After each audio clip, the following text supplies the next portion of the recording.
The Pat McAfee Show.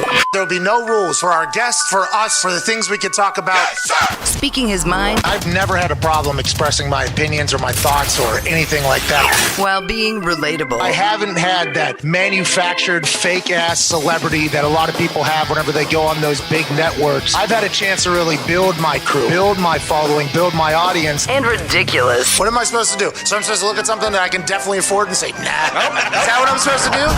The Pat McAfee Show starts in 3, 2, 1.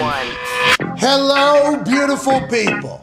It is another gorgeous edition of Overreaction Monday. Today's date, November 15th. Let's go. Yeah! This is one of the most glorious days of all the days, because when Monday comes in the NFL season, we all know that we can overreact and look like absolute idiots while saying things that aren't necessarily going to be the same thoughts on Wednesday or Thursday of this same exact week. Today is a day where you get to watch an entire NFL slate on Sunday, and on this day, you get to say ridiculous things about a team. For instance, is Mac Jones a Hall of Famer? Hell yeah! Is Mac Jones gonna end up winning 7 Super Bowls for the New England Patriots? Yep. Is Mac Jones the guy of guys in this particular draft class? And we all knew he was going to be a guy because we were all told he was going to be a guy immediately upon the Niners trading all the way up to number 3. The future of the franchise, send it out the window. We're going up to number 3 to get a quarterback because Trevor Lawrence, obviously, number 1. Zach Wilson, who we didn't know existed, obviously number 2. Hey, those 2 are locked in. Don't even think about it. We actually won't even talk about it. We'll actually only talk about number 3 overall, which the Niners just traded up for, even though they have Jimmy Garoppolo on a $25 million salary. We're only going to talk about number 3 because first 2 already figured out number 3. It's going to be Mac Jones. Oh. Mac Jones. Oh. Mac Jones. Oh. And they showed all his highlights. Hey. They were even having him do extra pro days to showcase that he can move a little bit. Oh, yeah. Then there's leadership stories coming out, and there's other wide receivers that played alongside he and Tua, openly saying, without being provoked, kind of getting fucked over that the private conversations were being made public, but saying, Mac Jones, much better than Tua. Mac Jones comes in, breaks all the records that we didn't think would be broken by Joey Burrow whenever he was at LSU. He's a finalist for the Heisman. Seems to be beloved by everybody. He's going number 3 overall. The future of the Niners, which is a team built to win the Super Bowl right now. They just so happened to stink last year because they got COVID, kicked out of their stadium, and Jimmy G got hurt. Then all of a sudden draft day comes and we get a phone call. Uh-huh. Our show actually gets a phone call. We might have known before the masses, anybody else. Absolutely. And we only knew for 4 minutes because as soon as we got the call, intro is already on for youtube.com/The Pat McAfee Show. As soon as the show opens and it's draft spectacular day, which is our biggest day in our office, it might as well be a company holiday. We get, as soon as it leads off, hey, here in number 3 ain't Mac Jones. Whoa. Boom.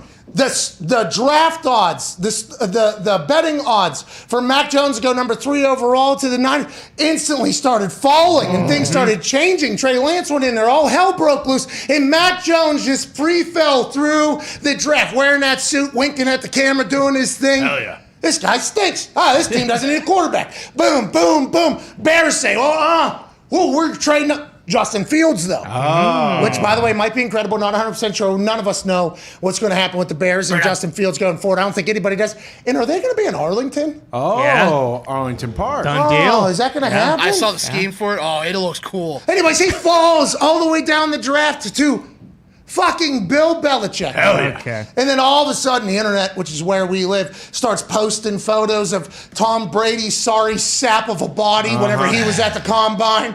And then Mac Jones's photo with the cigar. And they're like, look at this guy, look at his base, look at his brain, look at his intelligence, look at his competitive edge, look at how he can throw a ball. What? Of course, Bill Belichick, with the final sign-off by Matt Patricia. That's right. People forget. Watch the video. Of course, Bill Belichick found an instant replacement, basically, for Tom Brady. And that was the conversation for a day and a half or so.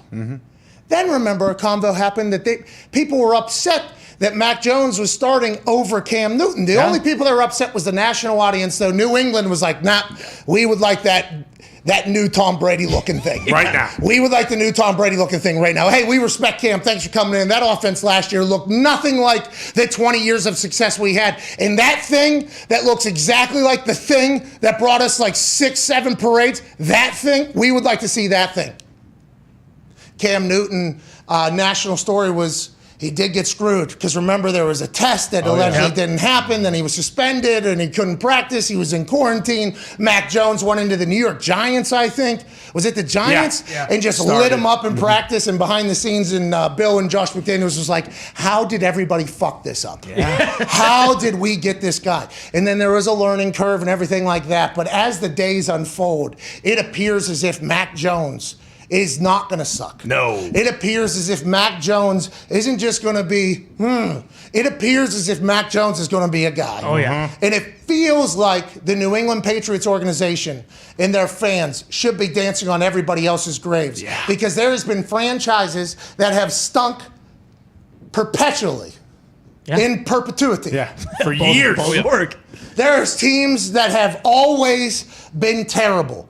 And Bill Belichick had one down year, loses his guy, loses a lot of his roster, a lot of turnover. Then they come back, spend $153 million, and somehow 14 teams let this guy fall to him. Because there's other teams that happen, like the Detroit Lions. Ooh. The Detroit Lions, after yesterday's slate of games, in the first year of 17 games being played in a season, the Detroit Lions are going to figure out how to go 0-16. That's right. And yesterday, we should have known that was going to happen. Yep. We should have appreciated that.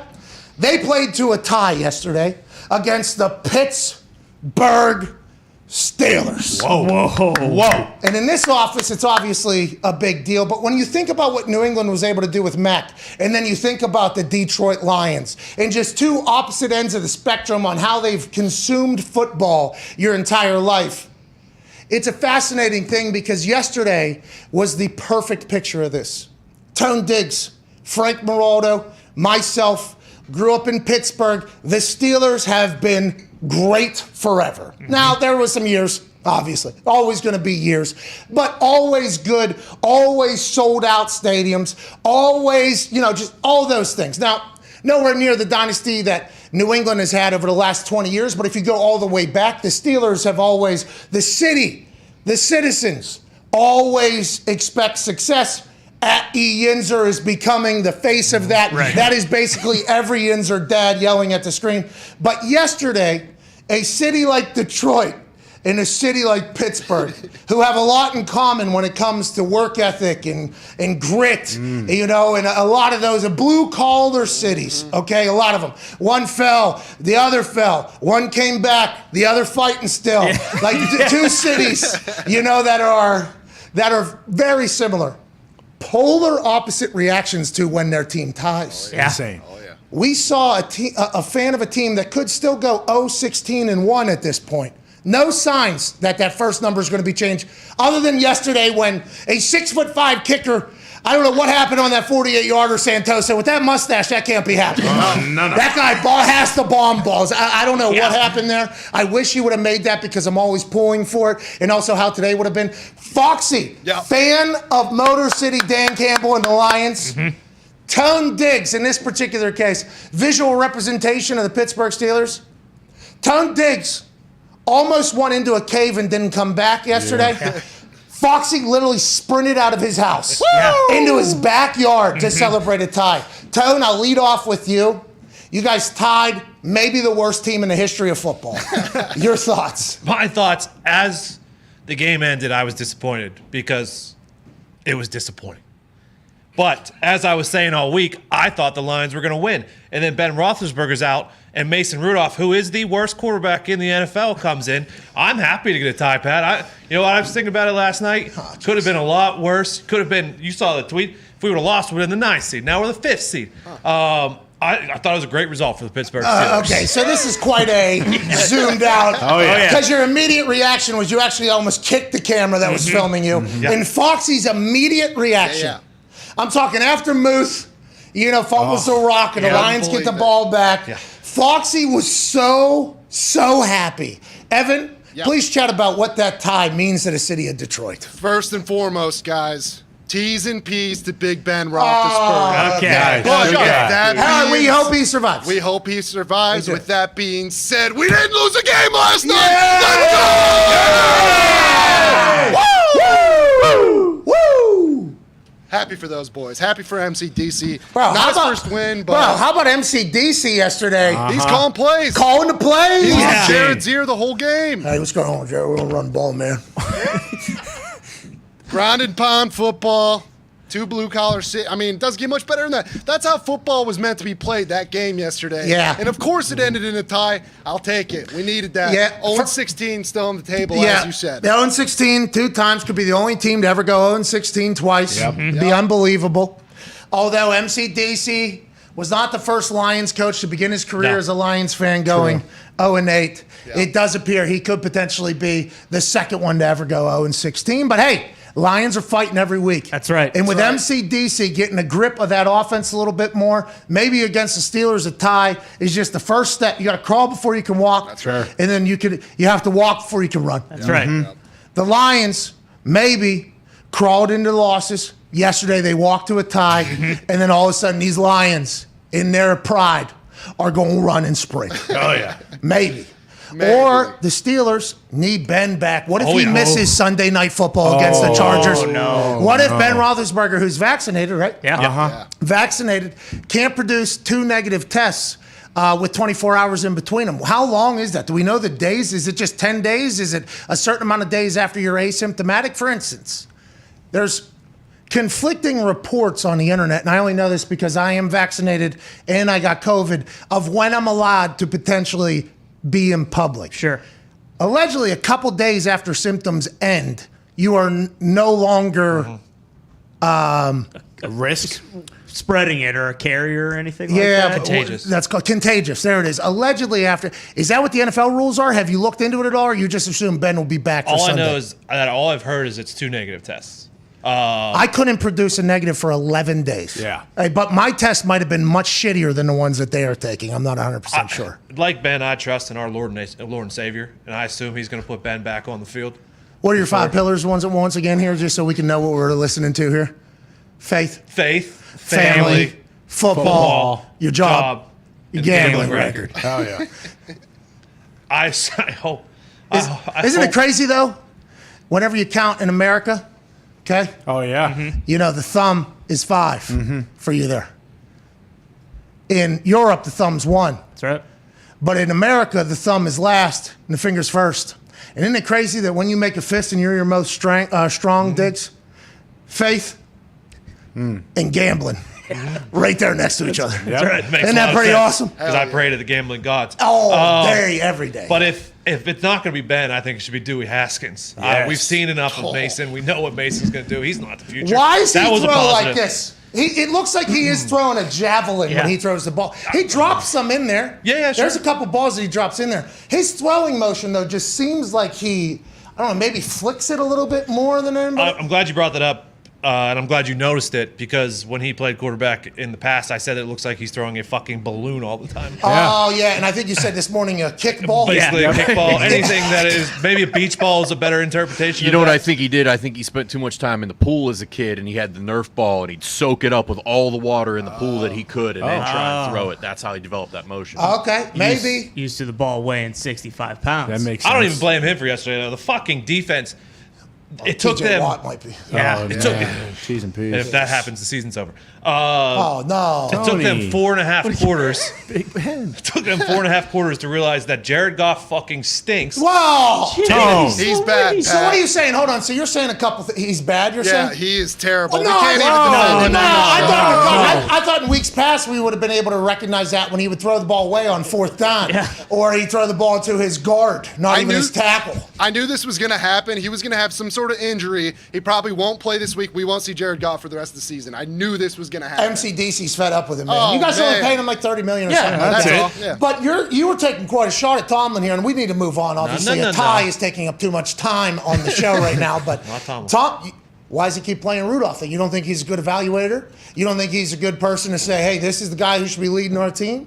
Every single time we think it's not going to be Rudolph, it's Rudolph. And I wonder why. I honestly do. Tomlin really likes him. Why do you think he is always going Unfortunately, I think he's just the best option on the team right now. So you want Dewey then? You said you want Dewey. Well, yeah, that doesn't mean that Dewey's the best option. I just we've seen enough from Mason. You know what you got. They're not, listen. Hey, much as I you're not going to win games. You're not going to lose games either with Mason. Yeah, that's true. That's right. That's right. You're not going to win games. You're not going to lose games. Mason Rudolph will get you a tie, though. I mean, he will go out there and do that for you. That game was terrible to watch. Yeah, terrible. And go ahead. My last thing, you talked about Lions fans, Steelers fans being polar opposites. And, I know we are different in the way I've, watched football. I don't know how good teams, fans of good teams do it, because I almost had a heart attack yesterday. Hats off to all of you guys. I had to care about a game. Yeah, of course. First time. Normally, I don't have to care about a game. Normally. Hats off to all of you guys. Welcome.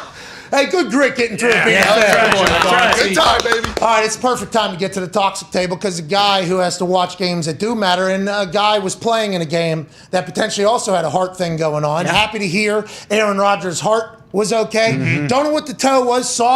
Hey, the internet let the jokes fly about the toe injury. Oh, yeah. About how everything went, and I can respect and appreciate that. I assume Aaron did as well. He was mobile. Looked like he was able to take some shots. I mean, he ripped that ball out of old buddy's hand on the fumbled snap to get that back. I still think that was a terrible call, but I like the fact that the tie goes to the runner in that particular case. Kind of boring game. Seemed to start cold and rusty. You guys get a massive win in the defense. Looks to be unbelievable. A couple years ago, Chicago Bears, opening night, Aaron beats the Bears, very low scoring game. After the game, he said, hey, we got some stuff to figure out.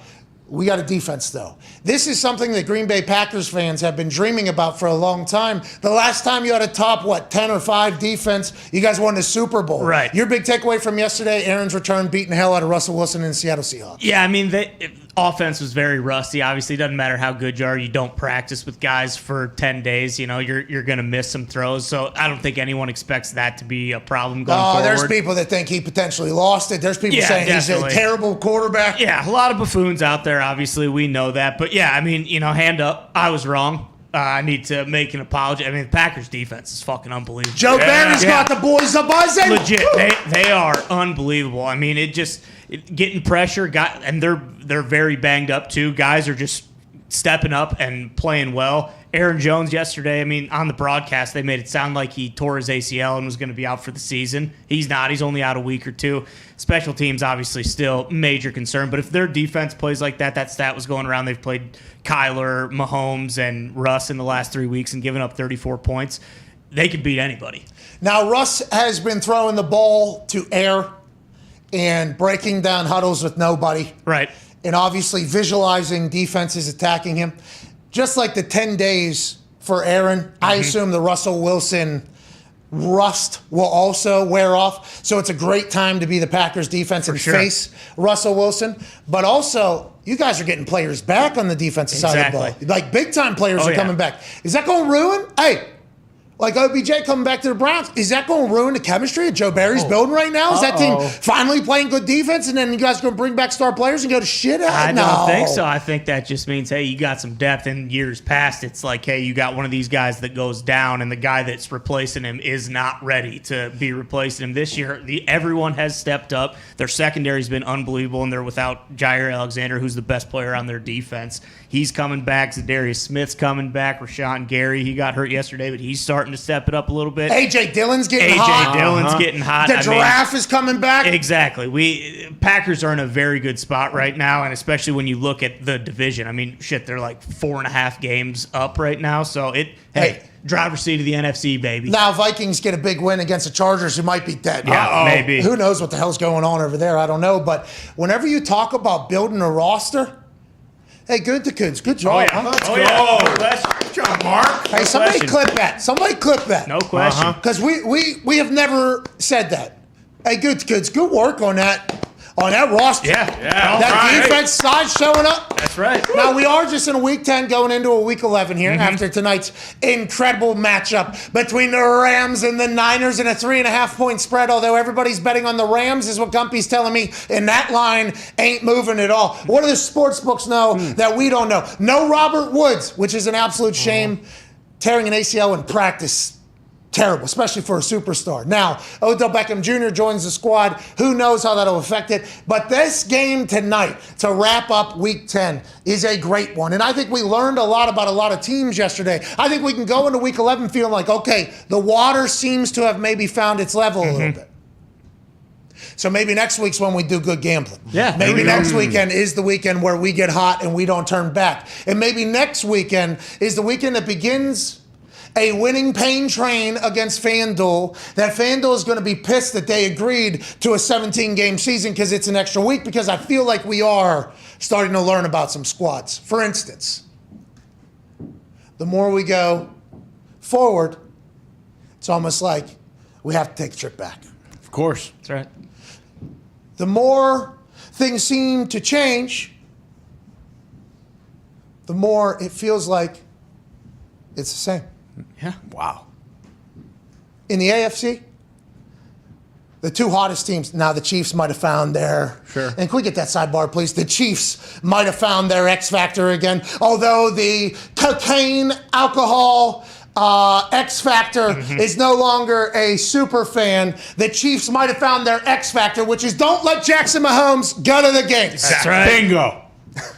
Exactly. The football gods said, hey, listen, I know we're gods and we got to do this in Sin City, but since Jackson isn't here, we are going to show you how good you can be and remind you of what this offense can be. Travis Kelce getting loose again. Patrick Mahomes absolutely slinging the rock. Tyreek Hill checkdowns to wheel routes to running backs out of the backfield. Defense getting hungry, getting the ball. The Chiefs might have found their X factor again, but that's only one game. The two hottest teams in the AFC, and I don't know how to say this, and it does feel like we've just taken a trip back in time. It's the Colts and the Patriots. Boom. The Colts, now they played Urban Meyer. Sure. They were up 17-zip within the first 5 minutes, by the way. Yeah. Blocked punt TD. Hate to see it for Logan Cook, who's an absolute bomber, but what a great block for a tud. And then Jonathan Taylor runs wild.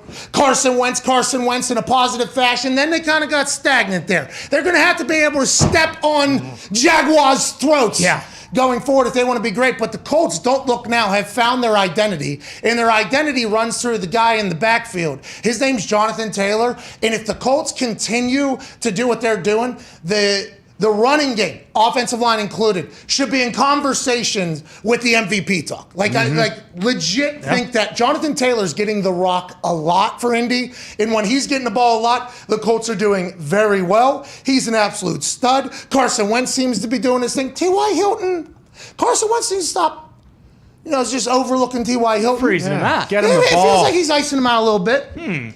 But T.Y.'s been out a lot of games in a feeling out period for Carson and his wide receivers. T.Y. hasn't been there, but there's a couple plays where T.Y. was dragging across the middle.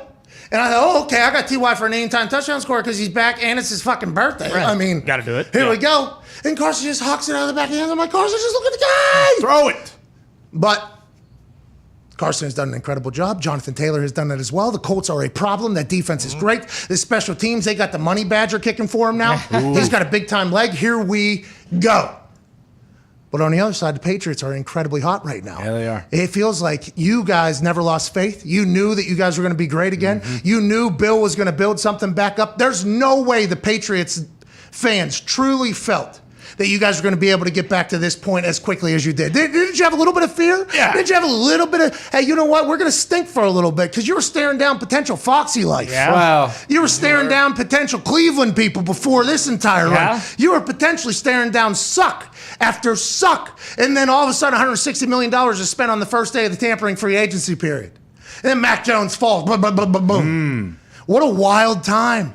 The Patriots fans are so lucky. Oh, yeah. What a time for you, and what are your thoughts on that Patriots squad? well, I just want to say, last year, pal, we did go 7-9, so I did get a taste of that other life, the other half of football, like the Lions. Hey, have. that's not Foxy. Oh, no. 7-9 is nowhere. Yeah, he'd kill for a 7-9. But Yeah. hey, I understand You what guys he's were been kind of through. falling down the stairs. A little bit. You weren't at the, this is like the emergency stair exits at a hotel. You guys did fall down to like floor 7, 8, you know what I mean? Sure. That's nowhere near where the Foxy folks have been. basement. No. Yeah, they hit that turn and they're only picking Yeah. up speed. You know what I mean? You guys stopped somehow, which is incredible. That's why Bill Belichick's the guy he is. Yeah, and I think with how well the defense has played, similar to the Packers, and then you also think about how Mac Jones just refuses to make mistakes. He doesn't throw any kind of questionable balls that you think rookies might do. So I mean, yeah, it's unbelievable. The Patriots probably going to the Super Bowl. The only worry is it's so close in that AFC. Like Tony mentioned, you lose a game, you're the 9 seed. You win the game, you're the 2 seed. So with the Chiefs coming back, it's going to be a long road, but a lot of meaningful games. It's all you can really ask for, especially after last year not being in the playoff hunt. That's the worst thing of all time. I wouldn't want to wish that upon anyone, but it really does feel like 2004 Pats, Colts, Peyton, fucking Tom Brady back in the AFC. Oh, now since you brought it up, we have to get to it. And I'm incredibly happy for you, New England. Oh yeah, man, happy for you too. No, hey, happy for you, man. No, man, I'm happy for you, man. What did we start? 1-4 the Colts started? Or think so. He was Yeah. like 1-4 or something like that. That's a tough hole to build yourself out of. Yeah. Frank, Chris, there was a lot of calls for like, hey, these two might not be getting right. They didn't even blink, I don't They think. do that a lot. Like, wasn't it 2 years ago they were 0-4 to start, and then they came back and made the I playoffs? wonder why that is. I wonder what some teams, I guess, just do that. And they were really banged up at the start of the year this year too. All those guys going down in training camp. Oh, yeah, and, they never really were they together. didn't really get to Yeah. mesh at all. Yeah. Colts could be a squad, though. Oh, yeah. Just a heads up. 'Cause Tennessee keeps winning too, though. Yeah, somehow. Yeah. Tennessee doing what they did. I mean, nobody could have. I think I picked the Titans, which was one of my only wins of the week. I went 5-7. AJ went 7. Tough week, a lot of blowouts. Yeah. Tough It's a lot of- week. Colts. But the Titans continuing to steamroll is unfucking believable. The Saints, now they got Simeon and Taysom Hill running the rock and throwing the ball a little bit more, and I don't know what they're going to look like for the future. I don't think they do either. That could have been a part of the Odell Beckham Jr. situation, but the Titans being able to withstand without Derrick Henry, who was their he was their offense. Oh, yeah. Yeah. And then Vrabes and that defense and them just kind of changing. Julio's Now, played like one game this year. Yeah, he's on the IR. what's that? Julio's played 1 or 2 games this year. Yeah, he's out for the next 3 weeks at least. That's Yeah. a big-time acquisition. And by the way, I guess I was wrong completely because if you looked at the overall career of Julio, he didn't miss many games except for the last couple of years. But was that because he wasn't as thrilled to be in Atlanta? They were resting him or what was going on there? That Titan squad, hey, Vrabes, Donner coaching his ass off. Oh, yeah. Figuring it out. Oh, yeah. Vrabes is coaching his ass off. But the Colts, they have a game that can travel. Jonathan Taylor is the leading rusher in the NFL right now with Derrick Henry out. He did pass him, I assume, finally. Because Derrick Henry was ahead of everybody in the NFL without playing for 2 weeks still with how many yards he had. And Jonathan Taylor has passed him, I think. I haven't grabbed Gertie's graphic, but I'm looking at it. They're actually tied, Derrick Henry and Jonathan Taylor, 937 yards. Okay. So go. now, granted, whose stats did we take and do the math from? Right. I mean, that is a lot, but Dirty does incredible work in that whole thing. So Jonathan Taylor is now the league's leading rusher. And if you look back to Derrick Henry and what the Titans have been able to do and ride Derrick Henry into, the offseason and into the playoffs, I mean, they haven't been able to get over the hump, but that run game mixed with Carson, maybe just chilling a little bit more. Yeah. They can really travel in there. They're going to have to get past that Titan squad, though, that I don't think anybody knows anything about. Has the Colts considered, because he did it again yesterday, tying Carson's left hand behind his back so he doesn't fucking try to throw with that? Well, Patrick Mahomes throws it left-handed. He gets applauded for it. That's right. Carson Wentz throws it left-handed. And I know the last time he did throw it left-handed, he was getting tackled by 5 people in his end zone through a pick six. Against the Titan squad that we were just talking about. But Carson's got to practice that, too. You know what I mean? Yeah, He's right. He's got that in his game. By the way, I believe his baby was not born yesterday. Oh, nice. So he did not miss Thank you, baby. Thank you, baby, for waiting. Good work, Thank baby. you, Duke Bobcat. Colt. Thank you, Colt. Duke Bobcat. That's fucked up. We shouldn't make fun of Carson. We're not. No, we're not. Kind of are. No, think about it. That's a great name. It is Colt Duke Bobcat Wentz. That It's kid true, will it's be not a making first fun of him. ballot Hall of Fame NFL quarterback if they name him And a that. lifetime member of the FFA. Hey! That's what I make for a little pay. And I'm proud to say I'm a here.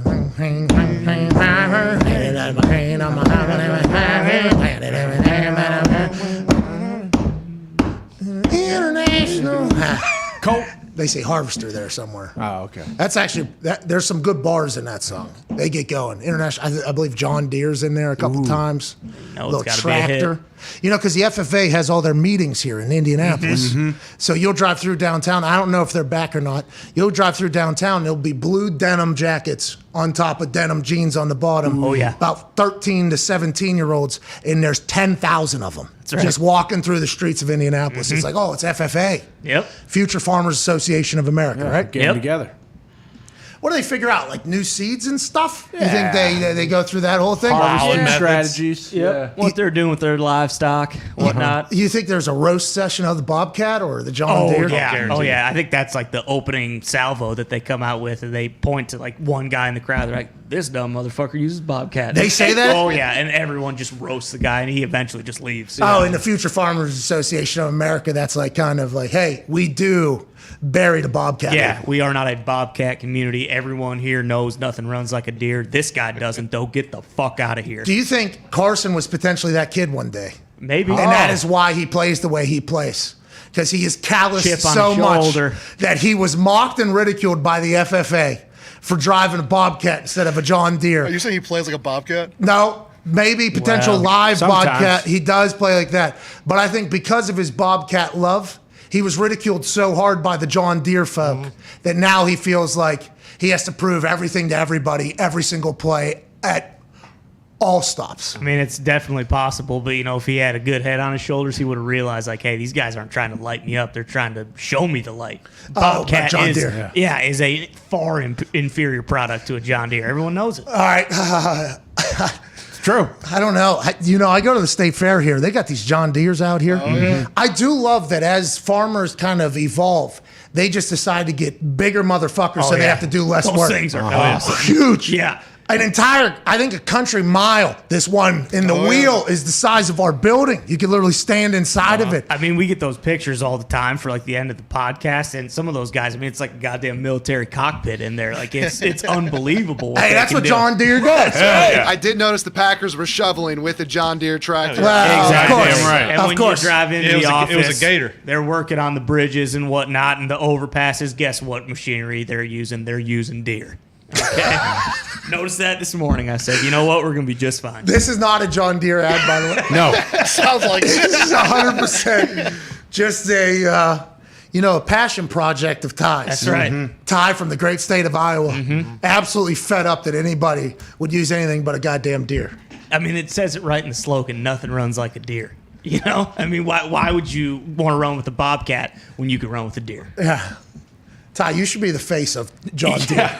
I don't think you've ever farmed a day in your life. No, here. I haven't. I got a nice John Deere jean jacket in my closet too. Yeah. That, I love wearing, and I'll proudly wear it. Speaking of the John Deere plowing the snow over there at Lambeau, I saw those long johns. As soon as Aaron puts those long johns on, like the cream-colored long Old sleeve, school. Oh, yeah. that's when you know Aaron's going to win. Yeah. And they talk about how good he is in the cold weather and everything like that. Not that he was his best yesterday, but I guess like his hand size with the ball is a very real. And I wonder if they even thought about that with like Jordan Love or anybody going forward. Like, hey, a massive advantage for us is that it gets cold as shit in this particular stadium. And this guy who's from California, by the way, he can play just as if it's warm weather. It's not a problem. It's actually an advantage. So anytime you see that goddamn long john come out and he thinks it's a little bit chilly, it feels like they win those games. His overall record, okay, and they just won their 451st home game, which is the most in the history of the NFL, passing the Bears, who had 450 home wins. Congrats to the Bears. Yeah. Good job, Bears. Oldest organizations, obviously. That's why these conversations happen. But 451. Prestige. Aaron is like 82, 19, and 1 or something at home in his career. Damn. Think about that. 17 years, 16 years, however long it's been. 82, 19, and 1. Russell Wilson played like shit completely, but it feels like once, he even said it to us, when those leaves turn and there's a little bit of a crisp in the air, he said, that's when I get a little twinkle in my eye. And I think it's because he knows that he is much better in the cold than some people. Like, there's some people that just aren't cold weather people.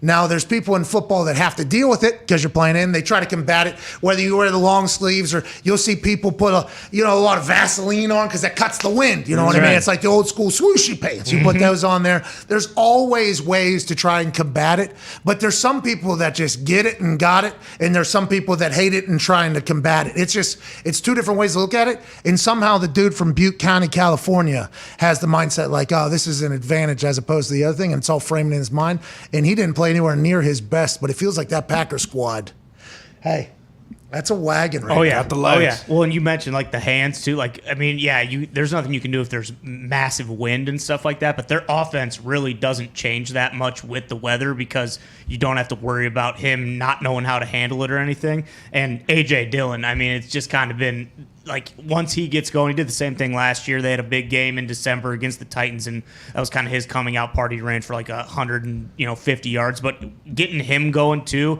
Aaron Jones only being out like that, they're going to be very, very tough to beat, especially if they stay atop of the NFC. Let's talk about another NFC team. Hey, the Cowboys. Whoa. Hey, Mike McCarthy said, listen, I'll get the fucking watermelons back out. Remember last week against the Broncos, Jerry said that me and Mike went through that game playing fucking diligently. We had a plan. We expected what they did. We didn't expect a success. We thought we'd be able to put it out. I thought we'd be able to win the game. We were surprised. And there was a lot of chat this morning. I think Rex Ryan, who we are big fans of, and I think you should be too if you ever listen to him speak. He said Jerry Jones is the one that motivated that team, the coaches, the players. He's the one that put the pressure outside after the blowout loss in Jerry World last week and basically said, like, this is not acceptable. Not in our fucking house. You know, I built this motherfucker with my own money. We got motherfuckers dancing in boxes up there. You see that? You see every seat in here is fucking expansive. You know why? Because we're a good football team with stars. We don't fucking lose to Teddy Bridgewater in the goddamn Broncos. Imagine if that's what he told Mike McCarthy on Monday, told the team on Monday, and then when Mike was going through the game plan with Jerry, which we now know does happen every single week. Right. Jerry, we ain't fucking losing to Matt Ryan. We lost to Teddy Bridgewater last week. I don't need it. Them coming out and stomping. Yeah. Just diligently stomping a hole in the fucking Falcons was awesome to watch. It was the poster child of how nothing is predictable in the NFL. Yep. There was zero reason for the Cowboys to do what they did last week and zero reason for the Cowboys to do what they did this week. And the Falcons, by the way, they were getting going. They were a good squad as well. And all of a sudden you run into a buzzsaw like the Cowboys. 2 weeks ago, Cowboys, best team in the NFL. Last week, team's terrible. I can't wait to hear what they're going to say about them this week because they did showcase what their potential could be. If this is how they go, how do you maintain that? Do you think it's strictly watermelons out of Big Mike McCarthy? Do you think Dak Prescott handled it perfectly and said, yeah, we got embarrassed. We got our ass kicked, then we just move on? Dak is a guy, by the way. Yeah. Dak is a dude for sure. What a fucking win. And if you're a Falcons fan, you got to be a little distraught about what the future potentially holds. You talked about them last week and then this week. I feel like this season overall as a whole, there's more of these games where you have no fucking clue. Like, these bad teams are beating these good teams, and it makes no sense. It started last week and the week before. Bucks happened with the Bucks yesterday too. Like, good luck fucking picking any of these. Well, I haven't had much. I haven't had much luck, which it actually made me. The Super Boost got killed, okay? Because the goddamn Buccaneers. What are we doing, huh? Class. Urban Meyer, Chop House Gun. What are we doing at the Succaneers showing up in Washington? Now, there was a lot of conversation because I did have the Succaneers in the Super Boost. Sure. Oh, yeah. I had the Buccaneers in the Super Boost. Right. If I would have known what was going to happen, and Taylor Heineke was going to lead a 45-minute drive What was to that? seal the game. Taylor Heineke matriculated Oh, yeah. methodically Yep. Yep. right down the Buccaneers' throats to end that game. First half came out, thought the old guys, the champions, the people that are living down in Tampa, having a good view of the Gulf, of the Bay out there, living their best life, joints feeling good, winning Super Bowls, having say over what's going on. I'm not just talking about TB12, I'm talking about that entire team, coaching staff included, all very veteran. Hey, we're having a good time. I thought after the bye week, they'd say, hey, now we go. Right. Just like they did last year. Coming out of the bye week after Atlanta, second half of Atlanta, they got going. Bye week, they fixed some things. They came out of that on the other side. Oh, this team's going to win a Super Bowl. Boom, they go. Coming out of this bye week, Washington was coming out of a bye week as well. I just assumed the same. Hey, all those big-ass fucking brains down there in Tampa. A lot of them. Uh-huh. Yeah. The GOAT's brain is down there. Of course. Let alone a coaching staff that might actually have 500 years of football experience. Like, the amount of... Tom Moore's down there. He backed up Johnny fucking Unitas. He's still coaching down there. Jesus. Okay, he's not the only one. There's guys that have been coaching forever down there. Coming out of the bye week, I thought there would have been a lot of, self-scout. This is what we need to do. This is what we can't do. And you assume with a veteran-led group, like, okay, hey, we're not going to just lay an egg here after bye week. There's not going to be a hangover. Washington just fucking handled them. Yeah. And Vita Vea got hurt on the second to last play. They're saying bone bruise and MCL. So he'll be, I guess, week to week, depending upon the pain. He's a big guy, but if they lose him, they're in trouble. They looked bad. The Buccaneers looked bad, and I did not expect it at all, and I apologize for that because that super boost was supposed to hit. Mm-hmm. Oh, yeah. With what the Bills did to Mike White. Yeah. Oh, Mike White. Good run. Hey, Good run. we don't know. Hey, we don't know. Of course. They were chanting for Flacco, I guess, in the stands. Uh-huh. He came in. Hey, New Jersey, New York, we'll turn quick. yeah. Mike White chants a few weeks ago. Locker room, chanting Mike White. All of a sudden yesterday, give us Flacco. Feed us Flacco. I mean, Jets fans have, they got to do what they got to do. And I got a text from one particular Jet fan with a list of stats, obviously. Ooh. The Jets have allowed 175 points in their last 4 games, the second most allowed in a 4-game span by any team since the 1970 AFL-NFL merger. They're the first team to allow at least 45 points 3 times in a 4-game span since the 1966 New York Football Giants. Jesus. They have surrendered 1,890 total yards during the abysmal stretch, the worst 4-game period in Jets history. That's all coming from Michael Cole, obviously. Yeah. Michael Cole is pumped. So it's not just Mike White or Flacco or Zach. They're also terrible on the defensive side, which is what Bob Saleh got brought in to fix. Yeah. They might be terrible, but that's why we put the Bills on the goddamn Super Boost. Of course. Right. And the Super Boost was dancing. Dancing.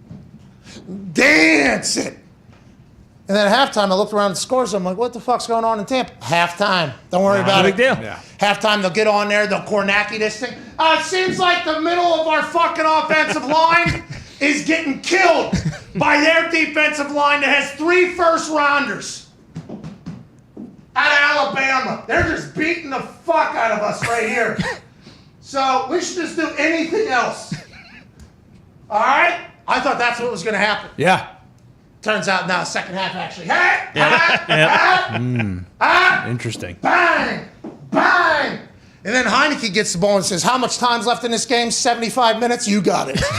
19 Walks that plays, thing away. 10 minutes and 20 seconds. It was fucking unbelievable. Wild. That's insane. It was Taylor Heineke against the Super Bowl champion. And listen, no offense. Hey, I love Taylor. Yeah. Freddie Show. Friday show. Came on the show. Love him. How the fuck does that happen? What happened during the bye week? Let's assume next week they're on Monday Night Football. I think the Bucs are against the Giants. Ooh. This is probably going to be a how you doing, keep it moving game for the Bucs. But I thought that would have came this particular time. It killed our Super Boost. Bullshit. We should get to a break. We should. We got Darius Butler in the next hour. Here we go. We got AJ Hawk in the next hour. Wow. I know. I mean, a lot happened. This is a big time overreaction Monday. I didn't think AJ was going to be here today. Why? He had a long weekend, He was at the Ohio State That's game right. sitting in 400 section. Yep. Uh-huh. Breaking news, Monday Night Manning cast guest list just got revealed. Here we go. Al Michaels. Hey. Phil Mickelson. Hey. Draymond Green. Here we go. basketball. And last but not least, in the fourth quarter, dadgummit, Phil Rivers. All right. Phil Rivers is electrifying. Yeah, that's going to be good. That is good for the fourth quarter. Yep. Great for the fourth quarter. The other three are going to be good too. What? Draymond Green will be great. He knows media. Yeah. He'll come in. Al Michaels and Phil Mickelson, I assume, will be prompted by questions. Potential great stories coming. Phil's got it. Well, Phil also, by the way, he just won something this weekend. Charles Schwab. Yeah. I don't know what that is. It I looked believe like they a are good financial trophy. advice. Yeah, but they had a golf thing, too. Oh, yeah. Big So Phil's invitation. coming fresh out of a championship. Al Michaels has been winning since 1955. And then Draymond, this is going to be a good Monday Night Manning Cast, just like it's going to be a great Overreaction Monday. Yeah. We'll see you in 4 minutes to wrap up hour one before AJ Hawk joins us. Cheers.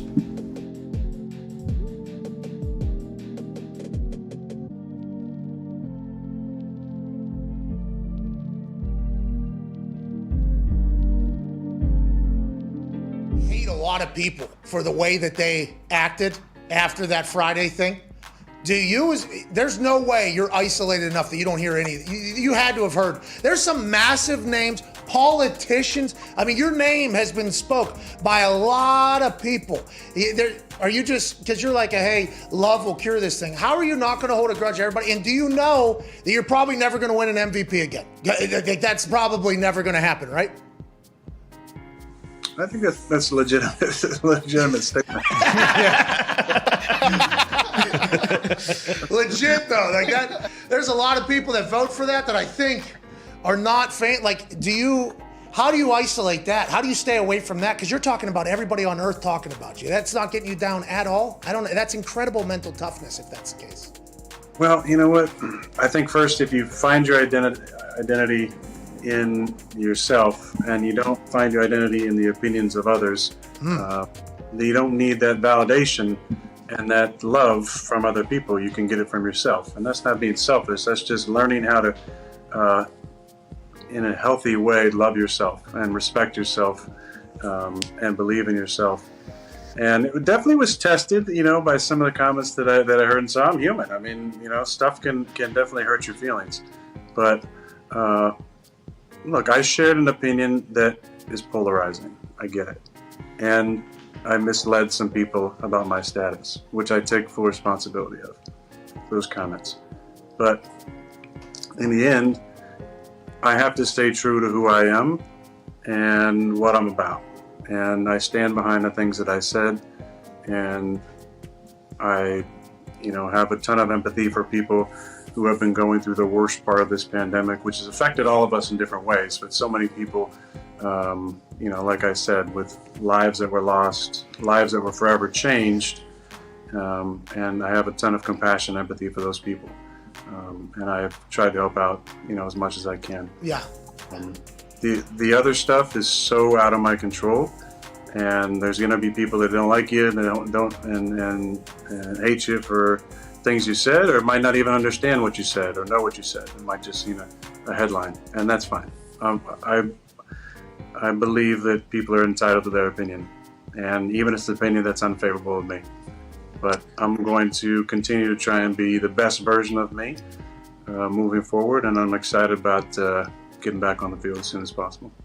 Hey, do you know if offense or defense is getting introduced this week in your game? And have you thought about it all, like what the reaction may be if offense is introduced and you're the last guy out? Have you thought about that? I think it is offense, and I'm excited. There's nothing like running out of that tunnel last, especially. Think it'll be different one way anyway than your normal, how they normally respond? I don't know. I hope not. They should show that on the network. Oh, that clip will make its way. Oh, yeah. That clip will make its way around. I went to one of his shows. He forced me into doing. He's wearing football pants. I think Mark had actual knee pads. Does he have a fake face on? Yeah, he has a fake face on. That is not Chris Angel. That or he's been eating McDonald's with Mark Davis for the last 5 years. I just want to And let it only everybody went know. straight to his face. I just want to let everybody know this is NFL related. Okay, we have to talk about cover this. it. Have to cover it. Why is his penis a different color? He's wearing football pants. Tony, that's a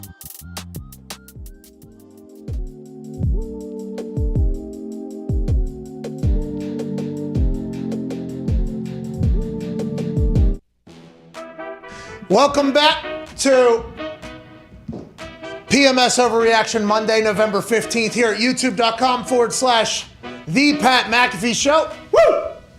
Can't thank yous enough for joining us on this beautiful day. Ty Schmidt feels good. Aaron Rodgers is back. The Packers defense seems to be unstoppable. At Boston Connor feels good because Mac Jones is a guy, and the Patriots are all the way back and dog walked the dog pound. Killed them. Just yesterday in Foxborough. What is going on? They're dead. See you, Baker. Oh, Good you run, don't pal. say.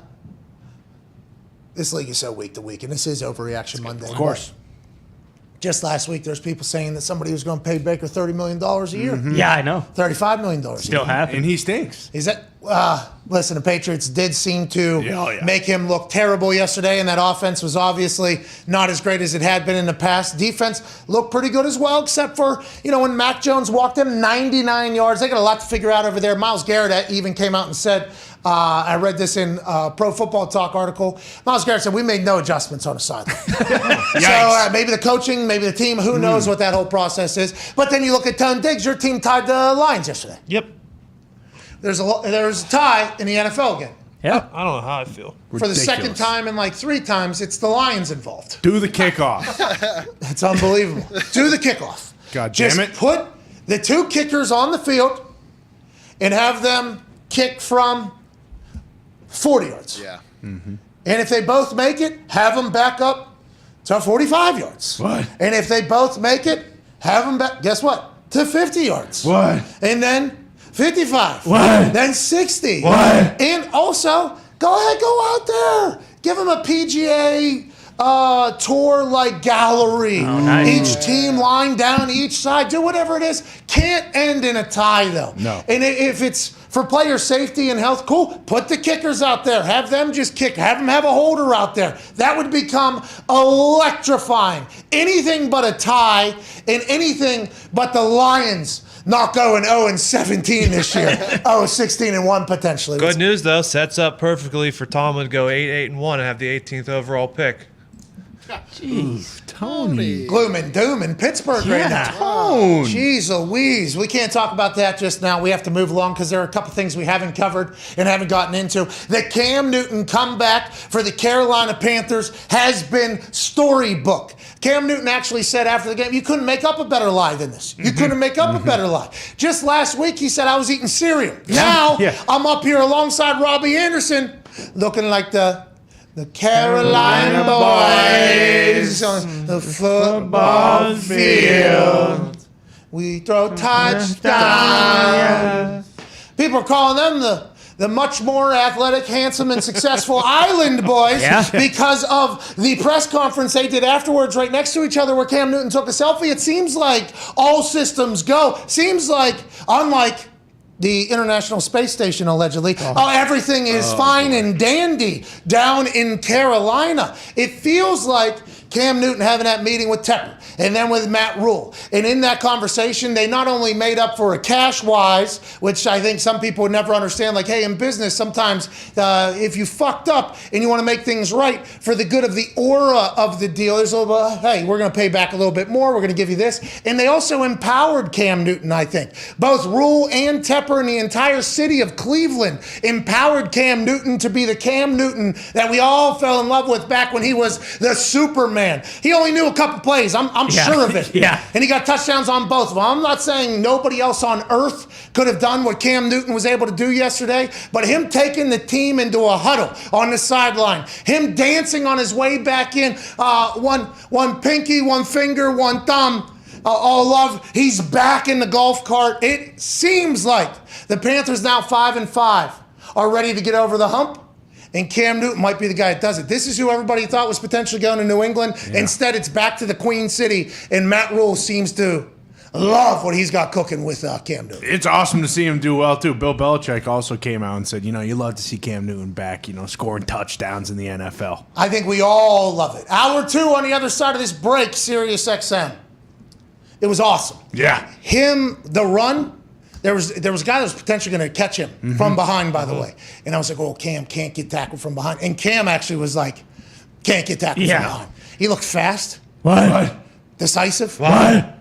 His throw was on target. What? With zip. What? Looked fluid. What? Has Cam Newton been up to? Cam's back. Hey, Cam is all the way back, and I think there's no better place for that to happen than in Carolina. And obviously, him taking his helmet off and screaming, I'm back, was electrifying. Yeah. Got a 15-yard penalty. Obviously, going to have to deal with that. But there's only one time to say to everybody, I only know 2 plays, and both of them I scored a fucking touchdown on. This first one, the city said he's back. The tweet said he's back. The picture said he's back. I get a ball, first time touching it as a Carolina Panther again in this number 1. I'm fucking back. I love it. It's a great story. You think Sam Darnold was just punching holes in his wall at his house at home while he was watching this game? Or? No, I think Sam Darnold was already told by Tep, I think. Oh, okay. Yeah, don't bother coming back in. Don't you worry. You know how this goes. Teddy was here. Teddy's not here. You were here. Guess what? You're not going to be here. Good run. This is what we do. We're moving on. We're trying to find it. Cam Newton might be the guy. We don't know. We're not 100% sure, but we know you're not. Okay, so we're paying this guy $10 million basically to come play. And if he's not, guess what Tep will do? Hey, I loved you, Cam. It was so much fun. It was a nice homecoming, nice reunion. We need to move on. Get the hell out. They've paid $60 million to quarterbacks since Cam Newton left the first time.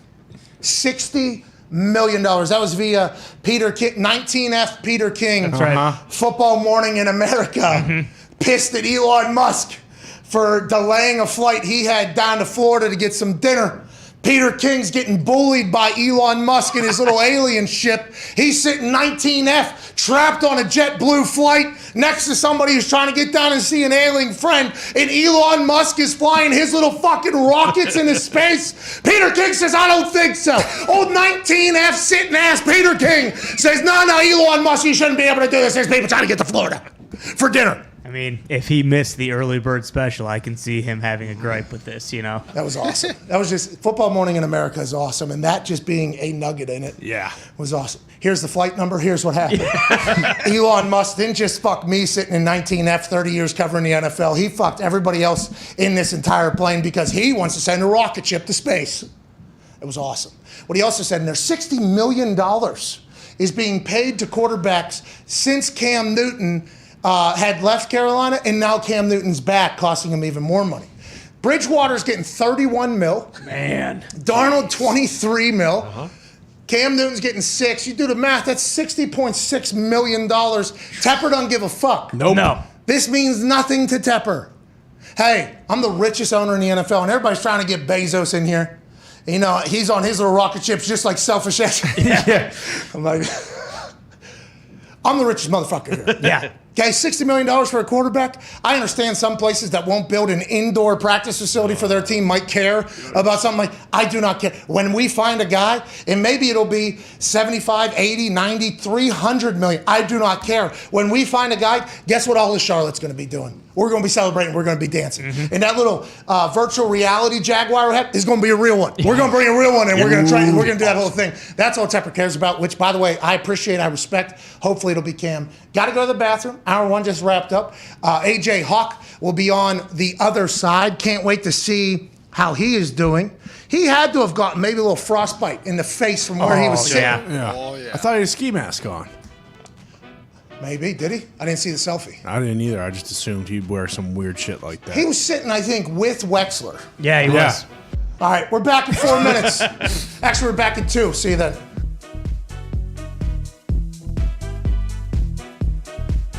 Joseph Montana, Italian-American out of Western Pennsylvania. It was a kidnapping attempt of his infant grandchild. Yeah, in the house. They came into the house, right? Yeah. And then he was sitting on top of the stairs. He was like, put the baby down. And they said, no. And he said, ah. And they said, no, I'm taking your granddaughter. He said, ah. And they said, I'm taking it. He goes, you asked for it. Skechers up, Skechers down. Dart. There's no way. Then he ran down the stairs, and the baby caught the granddaughter after the beak of the lady that was trying to snatch the baby. Passed out. It was like one of those, boom, and they like dropped it. And Joe Montana, he actually slid down the stairs. Head first. You know how, like that, how people surf almost down the stairs? He did that and caught his granddaughter like this, and then he picked up the ball, and he actually put foot on kidnapping suspect. called the police with his Bluetooth and waited there. Unbelievable. That's fucking Joe Montana, dude. That's right.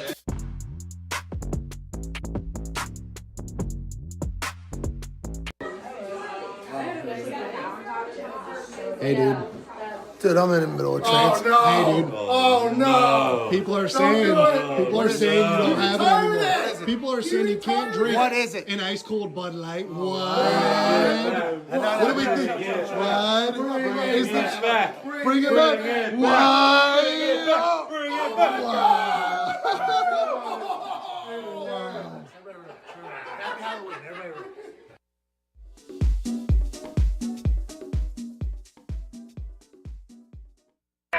The Pat McAfee Show. There'll be no rules for our guests, for us, for the things we can talk about. Speaking his mind I've never had a problem expressing my opinions or my thoughts or anything like that. while being relatable. I haven't had that manufactured fake-ass celebrity that a lot of people have whenever they go on those big networks. I've had a chance to really build my crew, build my following, build my audience. And ridiculous. What am I supposed to do? So I'm supposed to look at something that I can definitely afford and say, nah. Is that what I'm supposed to do? The Pat What the fuck are McAfee you Show doing? starts in 3, 2, 1. Good afternoon, beautiful people. Hour 2 on this Overreaction Monday, November 15th, 2021 begins right now. Shout out to you for watching youtube.com/The Pat McAfee Show. All the boys are here at Ty Schmidt celebrating a big time shutout victory over the Seahawks. Packers. Aaron Rodgers' toe and heart appeared to be fine, although he did appear to be a little bit rusty with the offense early. They still get a big win. He is now 82-19-1 his entire career at home.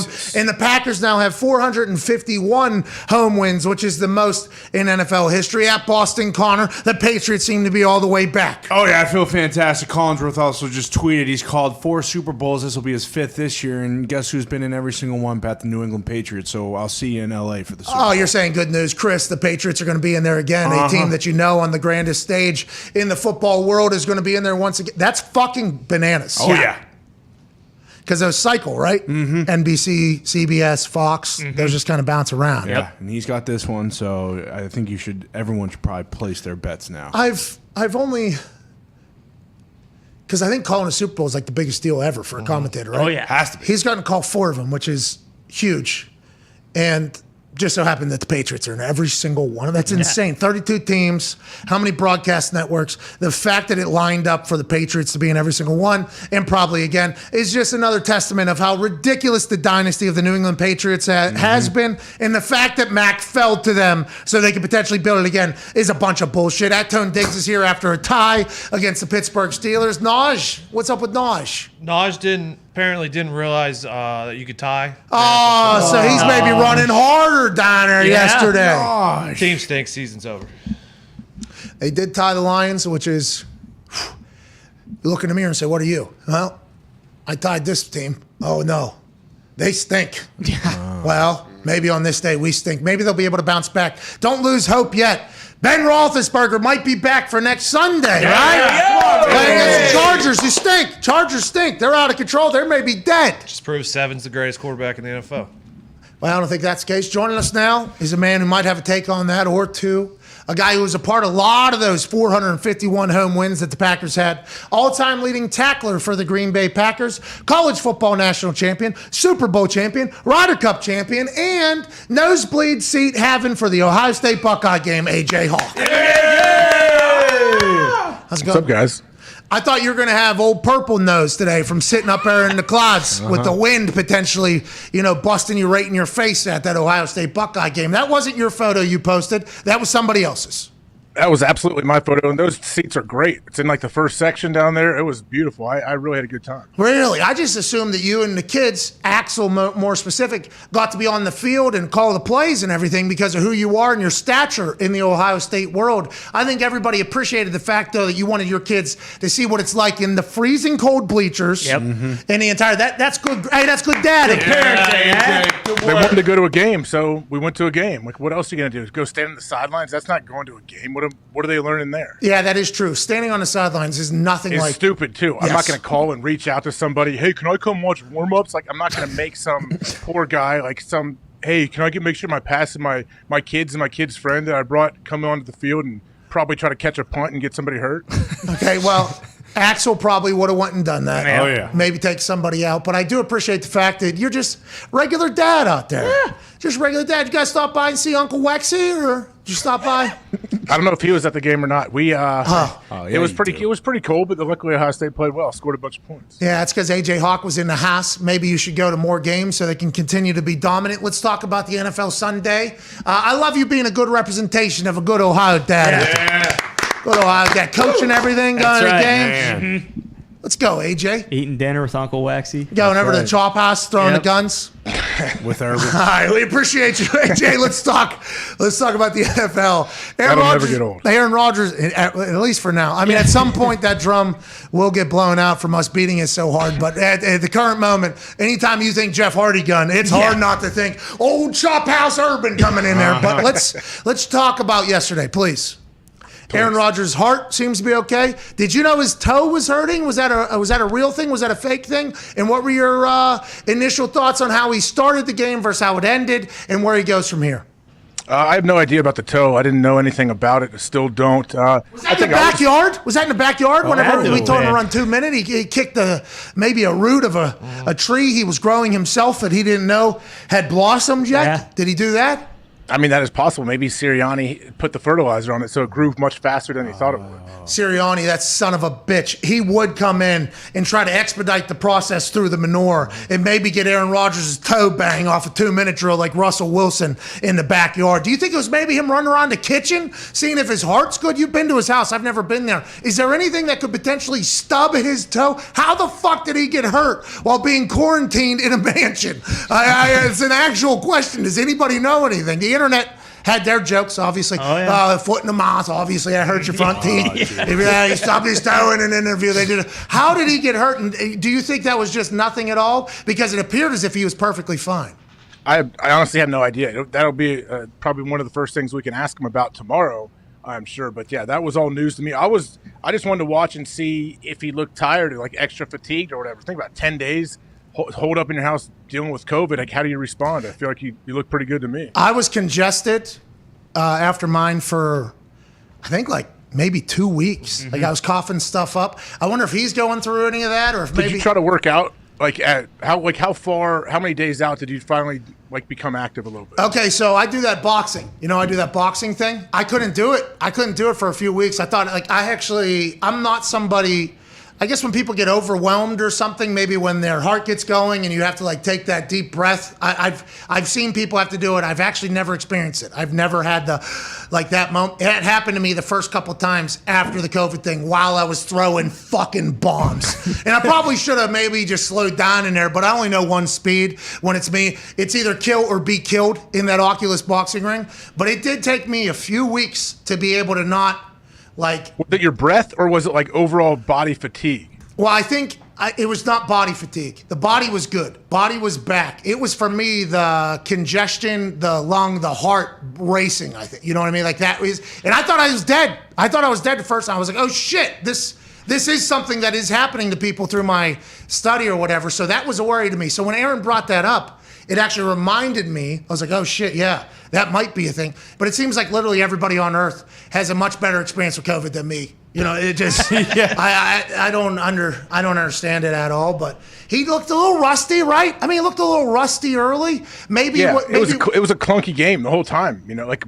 I know the elements definitely played a factor. They would show those shots from up top and you could see it was swirling and kind of rainy snow mix, but yeah, the defense, I mean, I don't care. Like Russell, I know was battling through that finger thing, whatever. Their defense, the Packers' defense was awesome. It's impossible to get a shutout in the NFL. Okay, so what's in timeout with 13 seconds left? Seattle was. They know it's impossible. And impossible, I mean, very, very difficult. Well, and also that defense gives up points at the end of the game there with 13, 14 seconds left when he throws it up to DK and they bat it down. Defense is miserable, right? That's a big-time accomplishment. Yeah, after you chased it, you've gotten that close, and then if they get points at the end, you're like, oh, it's complete. It probably feels like you tied a game. Yes, which the Steelers and the Lions know a lot about on this particular. Battle. Credit to the Lions. Yeah, what a battle. It was a cagey affair, obviously, and we'll talk about that in a second. But the defense, what is different different about it, AJ, through your eyes of like an actual defensive guy? What is different about this Joe Barry offense than potentially what was going on with Pettin? And what happens when two guys who are their best players get added back in there? Does that adjust chemistry at all, you think, or does that help? It's unbelievable that they played this well. I feel like in the back end without Jair Alexander, one of the best corners in the league. So when he comes back, that's only going to help him, I think. And Devondre Campbell was a giant free agent signing. The guy's a monster. Like, he is so good. He's patrolling the middle there. He can run. There are other linebackers that put in there, they can run. And they get some pressure, man. Even if they're not getting sacks, they get a lot of pressures. They make quarterbacks uncomfortable. And, yeah, they're just playing good team defense. Okay, Joe Barry do different scheme than Pettin? Is it a different, or is it basically same scheme? It's different. No, it's different. I don't know exactly. I haven't, studied both of them. I'm not exactly sure what Pettin runs.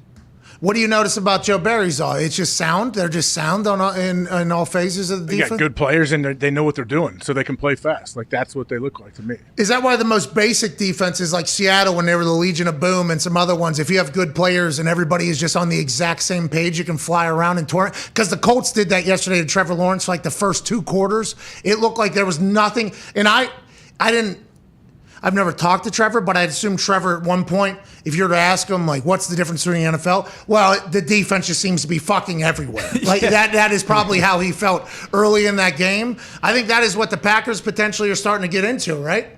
Oh, yeah. And what's been their biggest issue, I feel like, in the playoffs has been stopping the run. So if they can stop the run late in the year and show they can do it when teams need to run, then we know they have a chance for sure. Gutekunst not getting enough credit by us ever for potentially putting together a great roster?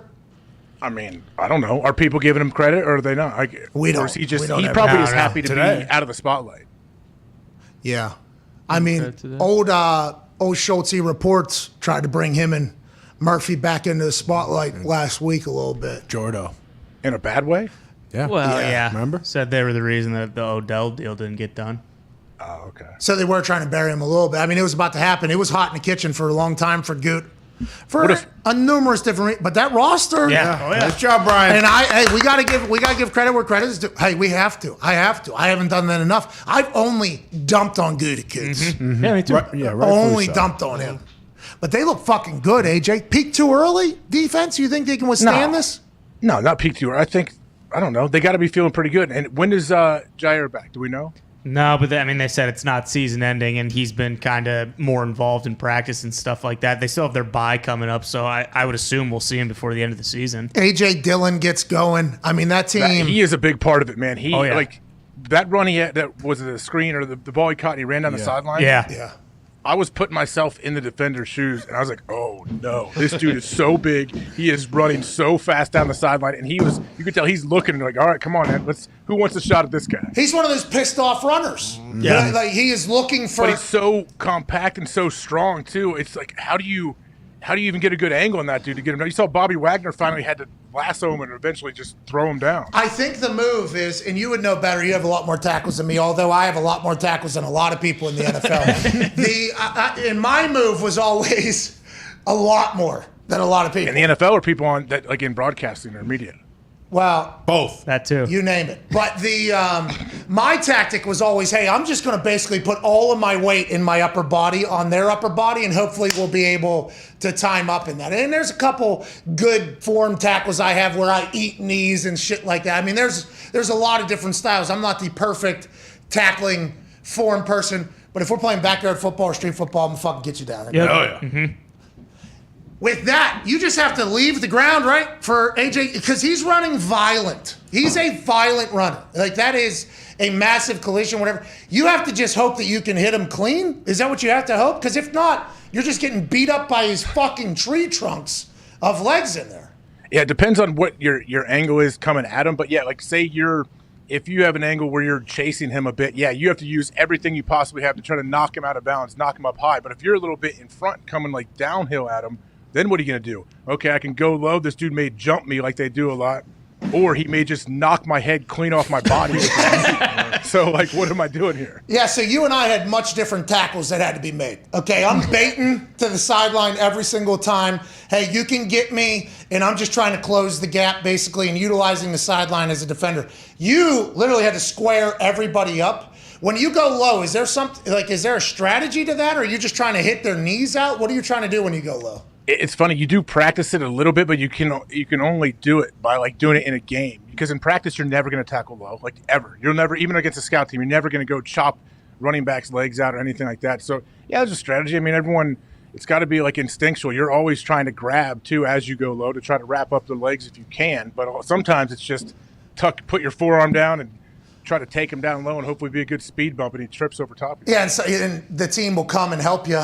Connor, you were going to go against A.J. Dillon in an Oklahoma drill this past offseason. Yep. What was your strategy going to be there? Well, Pat, if you recall the film that I released, he was running down the sideline similar to that play. And, you don't want to go low like you guys are saying, so you attack the body. You go a little higher. You might want to... This is 12-year-old A.J. Dillon you're This talking is 12-year-old A.J. Dillon. I think it still translates if you were to just multiply the years by 2, basically. You can still do the same exact thing. What you do is you go up high, because if you go too low, he's going to run you over. But if you go up high, you at least knock him off balance, maybe get him to step out of bounds real quick, which unfortunately the Seahawks couldn't do. If they do need my help going forward, I will reach out. What are you going to do, a tackling clinic for the Seahawks? I could do a clinic. I could even just break down a little film, maybe explain, hey, look, there's a big body here. You can't just throw yourself at him. You got to strategically place your helmet in your forearms when you're going after this guy. Hey, going forward, as people continue to struggle to tackle A.J. Dillon, which is going to happen, it seems like, especially as he becomes more and more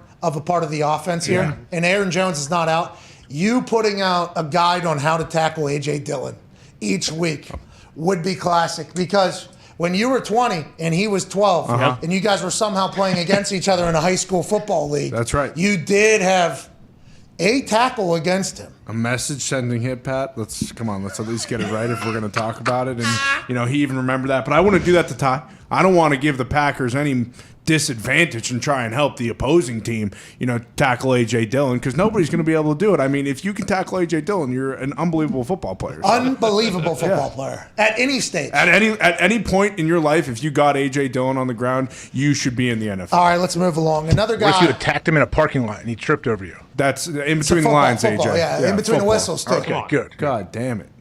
But I don't think anybody should be going after A.J. Dillon in a parking lot. I think A.J. Dillon probably fuck you up in a parking lot. Yeah, no way. I mean, maybe not A.J. Hawk. I don't know. Yeah, he would. I'm not going anywhere. Believe me. Watching this guy run, it scares me thinking of trying to tackle him. And he's only getting more confident, it feels like. Remember, Aaron had glowing praise about him as a teammate and understanding and catching the ball better and everything like that. Good for A.J. Dillon. Good for the Packers to get another weapon in the backfield. You're going to need that as you go forward. A weapon in the backfield that wasn't used nearly as much as a lot of the fans thought potentially should have been used. And I don't know if you saw this video or not. I'm going to let it run here for both of us, AJ, because the Steelers-Lions game was not just a tie of a team that has a deep history of success versus a team that has a deep history of failure. So maybe you would think that team with the deep history of success now all of a sudden sucks because they tied against a terrible team. But it was without Ben, who we hope, by the way, will survive. And hope everybody will be okay. But that game was ugly. But listen to a breakdown of Matt Canada's offense by @EYinzer, AJ Hawk. So when they're down there on the goal line, he threw the ball twice. This is Matt Canada. This is Matt Canada when you got Notch. Okay, look at the face on this guy. You got Notch and you got Rudolph throwing in the fucking floor down range. I'm serious. Third down, now he's gonna throw again. There's a lot of questionable decisions made. Do you feel that, when fans seem to point out the obvious, and you've been there, done that, EYinzer was speaking, not just for himself, by the way, that's got hundreds and hundreds of thousands of views around Pittsburgh because everybody in Pittsburgh was like, no shit, dude. He is literally speaking for all of us. Why aren't you just handing the ball to Najee? And then when Jordan Love at quarterback, why are we not just handing the ball to A.J. Dillon? Why do you think some offensive coordinators get off of that when the game has always been, if you can run the rock, you can win games? Do you just think it's a strategy thing, an ego thing? What do you think happens in there sometimes? I mean, I don't know exactly what you could be thinking other than it's fun to score points by throwing the ball. Do offensive coordinators feel like, hey, I need to make it fancy, I need to make it look good so they do talk about me on TV and so I do get elevated to these positions and I may become a head coach someday? Of course. Yeah. And that's what E. Inzer was saying. This is Matt Canada. You got fucking Was that a phone or an iPad? That thing was gigantic. Well, we've seen some other videos where he's potentially holding an iPad, the original version of an iPad. I mean, he's pretty crafty with it, too. He's good with it. What does that mean? He knows the he ins can and outs. control the son of a bitch pretty He well. knows the ins and outs. He's pretty technologically talented, from what I've been told. But him, by the way, I think he does know that he's being recorded now, and then that's why as he's being recorded, I think he forgets he's on camera and resorts back to him every single Sunday. But he's not the only one. Like all of Pittsburgh, he feels that, has felt that. Why do they do it, Tone? What do you think it is? Why do the Steelers, which a lot of local reporters said this, and including you were saying this, banging this drum, so you're kind of taking a shit on Tomlin, I guess, without meaning to do so. You thought the Steelers were going to lose to the Lions with Ben Roethlisberger. Why does it happen? Not just to the Steelers, but to a lot of teams, I wonder. I have no idea. They play down to their opponent if you think the Steelers should win that week, they're not going to. If you don't think they should win, they're going to win that game. I don't know why. It's not always been like that. It's just been like the last few years. Like when Ben was in his prime, that didn't happen. They were blowing fucking teams out. But now, the last 3 or 4 years, for some reason, this is what happened. Hey, Diggs, have you always had that kind of attitude towards the Steelers? They've been so good for so long, though. No, it's just been the last few years. It has not been all like if this was 0-8 Lions versus Steelers 6 years ago, when Ben was leading the league in passing and Ben, like, everything was great, like, I would have said this is going to be a fucking blowout.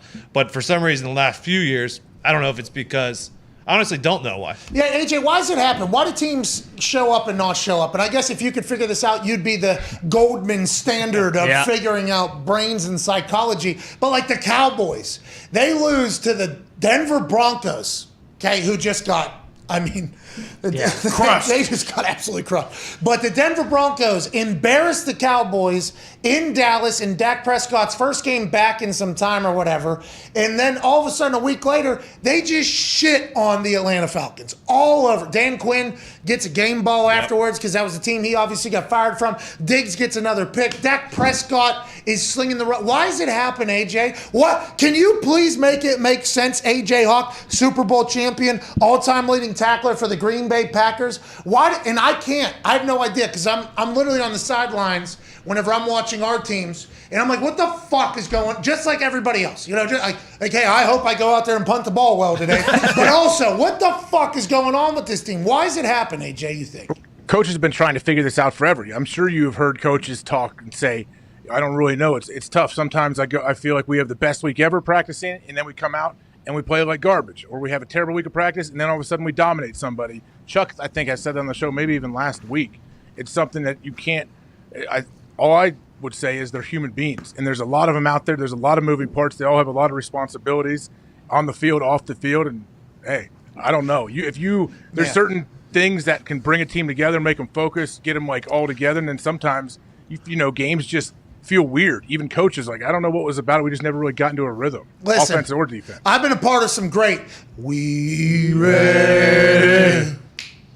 We ready. Looking around the locker room, it's like, oh my God, all right, we are about to fucking pummel this team.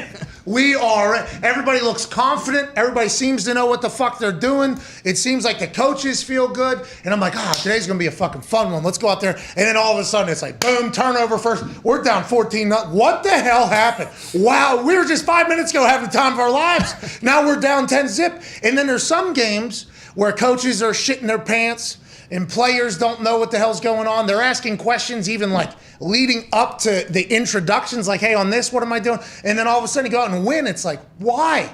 And that's why I guess that's gambling, baby. That's gambling, Silver lining Saturday night, Ben goes out. I'm like, all right, at least the team isn't going to sleepwalk through tomorrow because they know they have to play well because Mason's quarterback. And that didn't happen. Well, defense, a couple different situations. But you talk about teams laying eggs, especially veteran teams, AJ. Hey, the Buccaneers fucked the goddamn Super Boost yesterday, and I apologize for so many profanities profusely. Well, who do you think? They stunk! What happened? AJ, how does this happen? Huh? Who do you blame more, the offense or the defense for the Bucs? Well, the offense seemed to do the same thing for the entire game. And I thought halftime would at least give them a little bit of a, oh, hey, remember as we broke down and self-scouted during the bye week, we learned that if this is happening, we'll just start doing this. And they're out. Gronk and AB, I get it. And Vita Vea now has a bruised bone. But coming out of the bye, I didn't expect the veteran-led Buccaneers. And maybe I'm a little bit more passionate about this because the Super Boost was supposed to hit yesterday. Okay, Super Boost was supposed to hit. And don't look now. I've hit my last 7 bets in my FanDuel. Okay, here we go. Don't look now. Don't look now. I am super boosting a bet for tonight because I feel like I'm in the middle of something. Yeah. Odell Beckham Jr. to score a touchdown tonight. Feel very good about it. Sean McVay is going to make himself look very intelligent. Matthew Stafford also. Go to him. Robert Woods is out. I think that's going to get boosted. I feel very good about where I'm at gambling right now. Now, I lost. Hey, by the way, you should feel good too. 7-5. Hey, AJ. Oh, okay. I went Is that 5. real? Yeah, you went 7-5. I went 5-7. You beat me this weekend. It's not over. It's not over. Double dip today. I guess I could get a twofer, couldn't I? That's right. I guess I could get a twofer. Hell yeah. Odell Beckham Jr. scored touch. Yep. Rams to cover 3.5. What? That's twofer. Are we tied all of a sudden? Who are you taking? Wait, what were your 2? What are you doing? No, the 2 would be, wouldn't it? Would be the Rams to win and cover. Wouldn't that give me 2? Well, yeah, but If you wanted to. What was your Odell Beckham one you threw in there? No, that wouldn't be 2 if you want Rams win and cover. If you want Niners to win and cover, or if you want Rams to win by 1-3, and then Niners plus 3.5, that would be a twofer. Yep. That'd be incredible gambling. I did that just a couple weeks ago. Remember, you're still talking about it. I was able to do that. I don't want that. No. What do you want? I want the Rams. Oh, come on. You stink. Come on. I mean, wouldn't this? Okay, with all the trends that are going on, what if the Niners did come out and they beat them by 10? Okay, so you want to bet on that? Alternate spread? We'll give you a +2 if you hit it. Man, I don't know. Honestly, I might be talking myself into it right now. Okay, hey, let's go ahead and do it. It's good. You got a big brain. You're 7-5 on the weekend. Big old hawk brain. Come on. Nah, we'll see. We don't need to make a choice right now. All right. Come on. You definitely need to go first, though.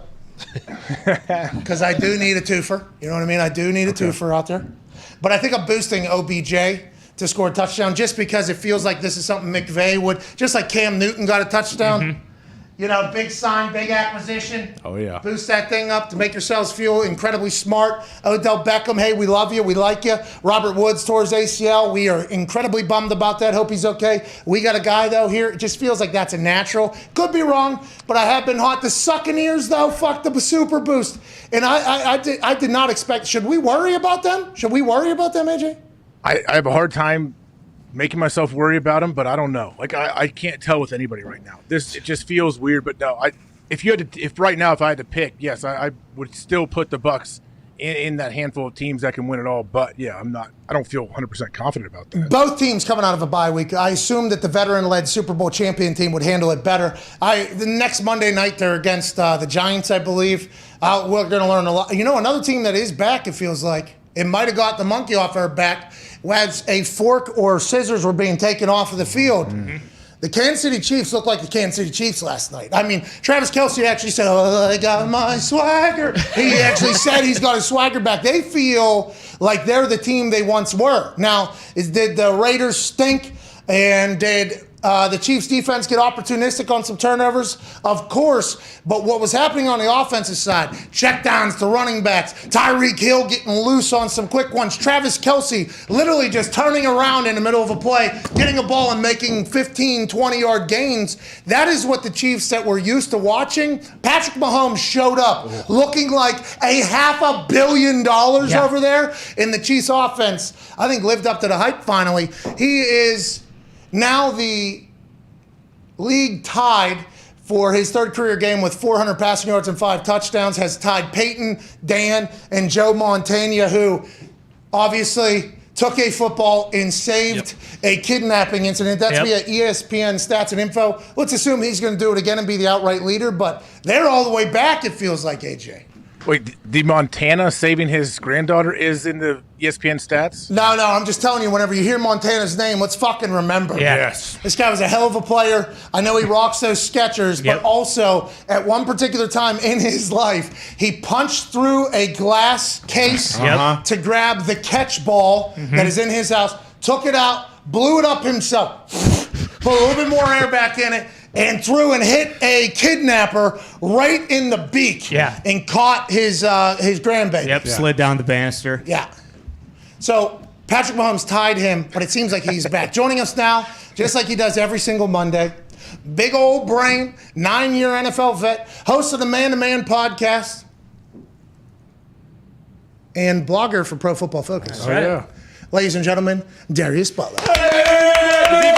What's up, fellas? What's up? Hey, we were just talking about this. Not Joe Montana saving his grandbaby. We can get into that later, but the Chiefs look to be back, D-Bud. I haven't looked at the film. I don't know if you have. Well, how you think that is going to go? Do you think this is sustainable, and is this the team we're going to see for the rest of the season? I mean, definitely this is sustainable. They're back. I mean, they're back. Patrick Mahomes is back. He was taking what the defense was giving to him. He was doing everything that everyone was saying from the outside. You know, take what the defense is giving to you. He did throw up. I was a little concerned with that ball he threw up to 31. He ended up catching it, obviously, but those are the type of plays that you kind of want to eliminate with Mahomes. But he did a great job all night. Threw the ball 50 times, 400 yards. He was feeling the rush and not really watching it. So this team, I mean, AFC still wide open in my opinion. They can definitely get hot and represent that side in the Super Bowl. Mason Rudolph threw the ball 50 times yesterday, as did Patrick Mahomes, obviously. Go ahead, AJ. Hey, D-Bud, how good do you think the Cowboys are? I mean, they're a damn good football team. All three phases, man. Obviously, everybody knows what Dak is on that offense. They get Gallup back. He's another weapon for them. Kellen Moore keeps everybody involved in that offense. Everybody's happy. On the defensive side, you probably have the defensive rookie of the year with Michael Parsons flying around. You're missing your best pass rusher with D-Law, so when he gets back, he'll add another element. Diggs got another pick. He's up to 8. I mean, this team is good enough and built, to win it all. That NFC side is stacked. You got Green Bay. You got, the Bucs still. You got the Rams. But that Cowboys team, I mean, they look damn good. Hey, quick thing on Diggs. I know the ball is the program. The ball. And Diggs has 8 picks, which is incredible. When you're in a secondary, does he give up as much as everybody says? Does he give up as many yards? And is he a potential, weakness to that defense going forward? Although he does create massive amounts of turnovers coming from a man who played safety, corner, and nickel in the secondary. Do you just know that that's potentially on your team and it's a weapon, or how do you think the Cowboys treat that? Well, Gump will respect this. Terrell Buckley, one of the great corners. He was one of those guys who. He may give up something, but he's going to make you pay at times too. And that's kind of what Diggs is, kind of Deltha O'Neal type. So you can't call him a weakness because at any point he can turn that ball over and give that powerful offense another possession, which are precious in this league. So you definitely can't call him a weakness. But he does have to tighten up some things. Still a young corner, but his ball skills, I mean, not even just talking about DBs, receivers, anybody, his ball skills are up there, top elite tier. So I love watching the kid play. Everybody's going to give up plays in the NFL. Every corner out there going to give up plays, going to give up touchdowns. So I would much rather have one on my team that I know at times is going to turn that thing over. He was running full speed, and then behind his head, he caught that. I mean, that was absurd. I don't know who Matt was throwing that to. Yeah, I mean, there's a lot of questions about the Falcons, what they are, and I guess the Cowboys still have that question. And before the boys have man, we love when D-Bus. Oh, yeah, you do. Hey, blogger now? You've been blogging pretty consistently now. Hey, you're putting some words together over there at Pro Football Focus, D-Butt. Hey, doing it, man. Who knows, man? Might be that'd probably be the end of my blogging career, but it's fun though. It's fun. No, let's talk about this Packers defense because obviously Russell Wilson coming back, pulling the pin out of his finger. It was supposed to take him 19 weeks to heal, but he worked so hard because he's a fucking Wolverine. is what Ian Rappaport says. He has an entire body team, including a finger injury team that he went to work with, and he got back earlier than anybody could have ever expected. He had to go into Green Bay in tough weather against that defense. Is that more Packers D making that happen, or Russell Wilson rustiness? And what are your expectations for that Packers defense? I think it's a combination of both. I definitely don't think he was ready. I know he was training for 19 hours a day. And got out there 3 weeks. He was supposed to be out 6 to 8. So but I don't think it was. Yeah. What's that? So 5 hours of sleep? Yeah. 5 hours of sleep. I think he was rehabbing. Oh, I thought it was 19 weeks. I misread that. I didn't see 19 hours a day. Yeah. Per day. Oh, yeah. Not a whole lot of time for parenting in there. So, whoa. A lot of Hall of Famers. Just saying. A lot of Hall of Famers say, hey, sorry I missed most of your life. But I don't want to take anything away from that, because there's no excuses, no explanations when you're out there playing ball. You out there take that field, and this Packers team, this Packers defense, man, they've been playing lights out. Even when A-Rod was out, they gave him a chance to win.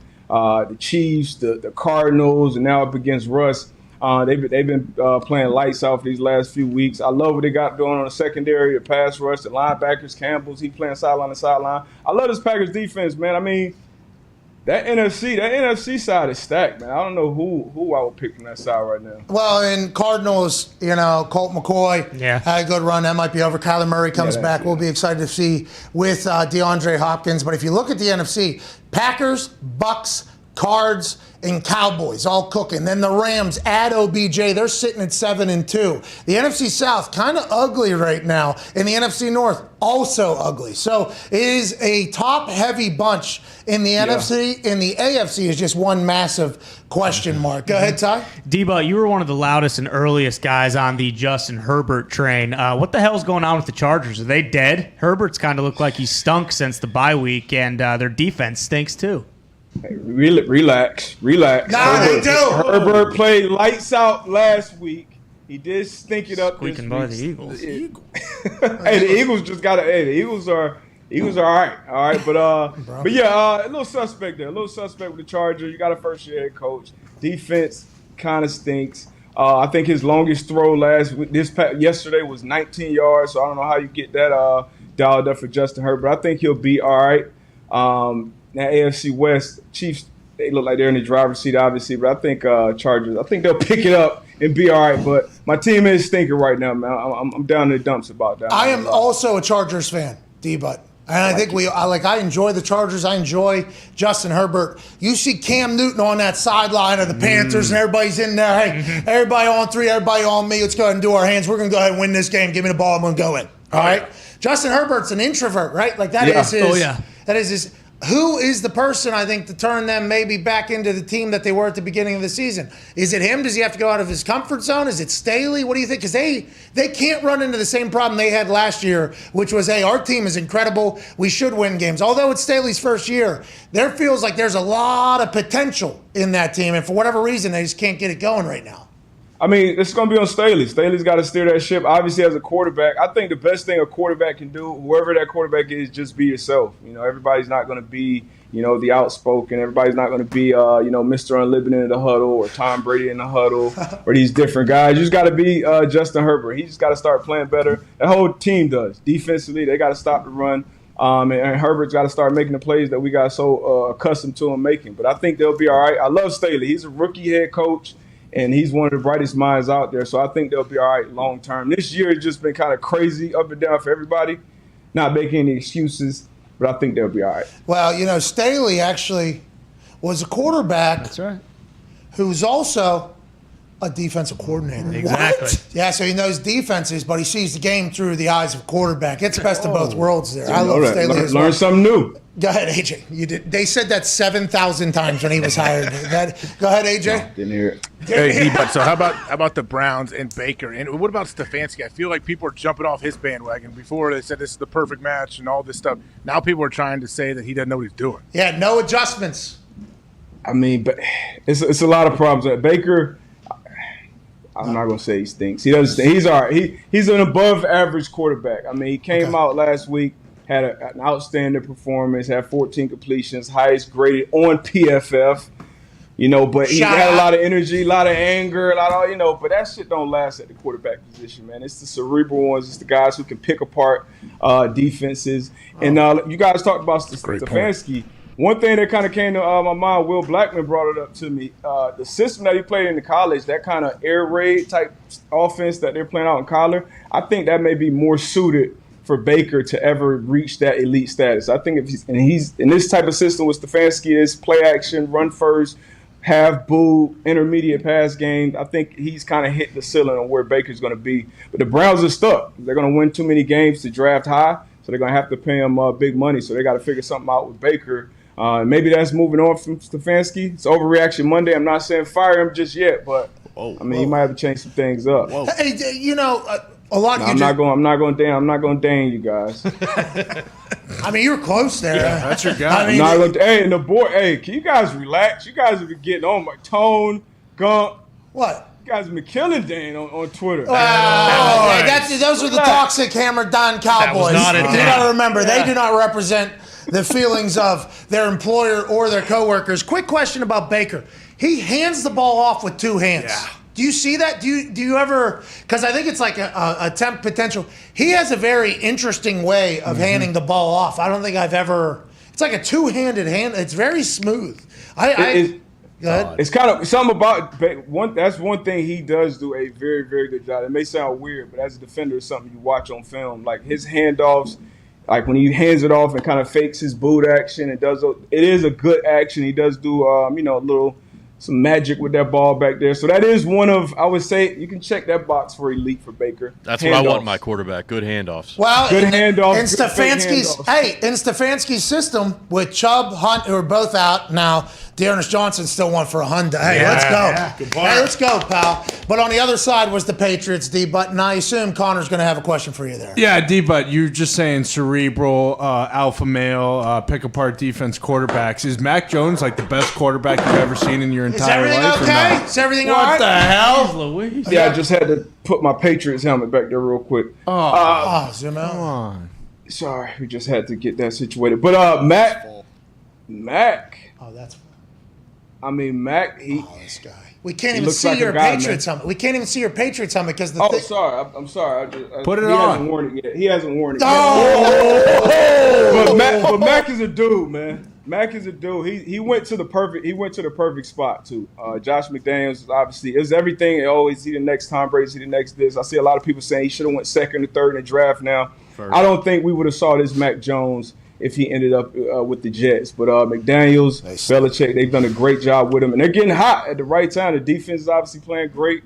And more important than anything, Mac knows where to go with the ball. And now it's going to be about just him putting it there. And he dropped some dimes yesterday. Like, it's a tight window. So I'm thoroughly impressed with the Rook. Throwing the spots. Go ahead, AJ. Hey, what about the Saints roughing the passer call? Like, I don't know if you talked about it earlier on the show or not, Pat. I would imagine that one upset you a bit. What about you, D-Butt?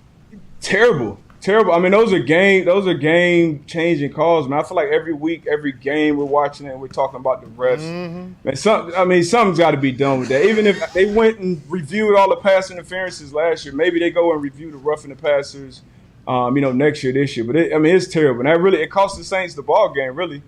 Titans keep finding ways to win, but that was some bullshit right there. Titans, you think, without Derrick Henry, going to continue to go? I mean, it's amazing what they've been able to accomplish. I mean, they're going. They're well coached. They've been playing better on the defense than a lot of people give them credit for. And they're finishing games. It's been ugly. It's not pretty. If you look at the stat sheet in the box score, it doesn't look great. But they're getting it done. It's with some guys sometimes that I'd never even heard of getting their hands on the rock. So you can't argue with wins and production. So they're doing it right now. Can they make a title run? I don't think so. Oh! Wow! I don't think. I'm just being honest. Not without Tutu back there. Come on now. We gotta be realistic here. I know it's Overreaction Monday, but we gotta be. Come on now. Yeah, they're not supposed to be realistic. Here's another unrealistic thing. Jonathan Taylor might be the best football player to ever play fucking football. This dude is a absolute stud. And the Titans are going to have to run into that going forward. No, I mean, granted, they already lost to him twice, but in the AFC South, I mean, the Colts are getting very hot, just like the Patriots are getting very hot. Oh, yeah. The AFC, I think water is potentially starting to find its level, and teams are going to maybe separate. But that Jonathan Taylor dude, unfucking believable, D-Bud. I don't understand why I feel like we stopped giving him the ball at some point Every in the game. fucking game. Why?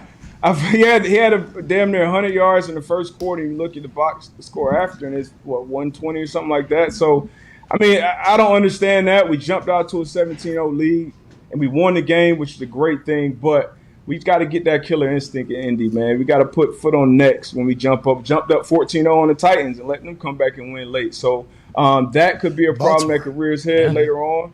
But they are 5-5, and they are in the hunt. Carson Wentz is playing good football. And the defense is playing well as too. So, Bro, a little better. He lumbers the fuck around, dude. He had a 3rd and 7 down the sideline. He fucking threw it, sacrificed his body to the other team. Michael Pittman fucking boom, grab. It was Carson Wentz. It's exciting. Oh, it is electrifying. We just gotta hope we don't get any more of this shit. You know what I mean? Go ahead, Diggs. D-But speaking of Titans, speaking of the Cowboys, their defenses were horrendous last year. They're much better this year. Is that they both have new coordinators? Is it the scheme? Is it players? Is it effort? Is it tackling? How does the defense improve that much over 1 year?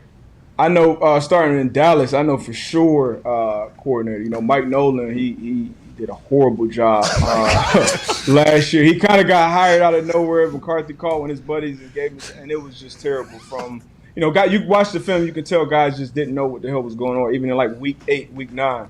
So from jump, Quinn came in and had these guys on the same page. He's had a lot of moving parts on the defense. We talked about missing Lawrence, who's their highest paid pass rusher. He's been out most of the year, and they're still playing very good ball. So how they run to the ball, how they tackle. That's all scheme, coaching, effort, players, all the above. And then Tennessee, I honestly don't – it doesn't really make sense that they're playing. I mean, you signed Dupree in free agency. Landry is playing out of his mind. Simmons is playing out of his mind. I just think the guys just playing better.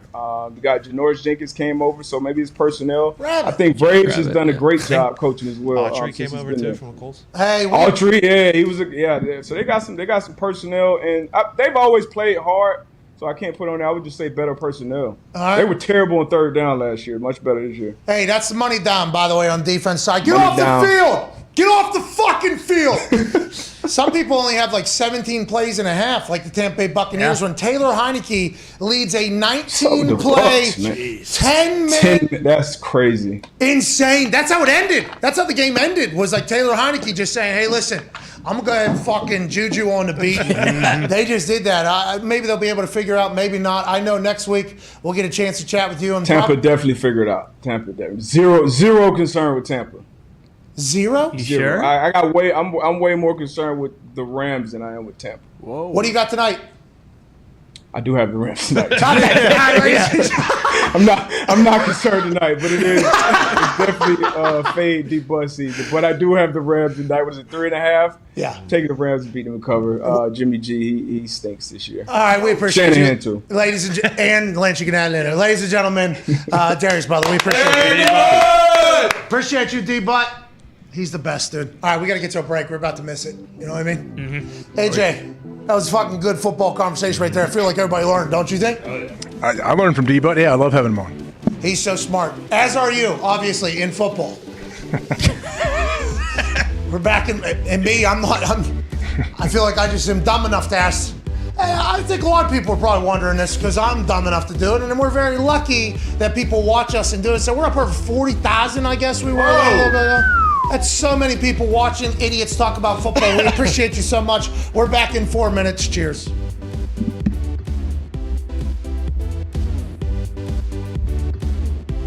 It can be done. I mean, we signed Josh Freeman and Ryan Lindley, brought them in for a Tuesday workout, signed them. They were in the meeting room on Wednesday. You remember, Pat, I told the whole team, I said, hey, just mind your own business. Everybody do your frickin' job. Don't watch one snap of either of these guys.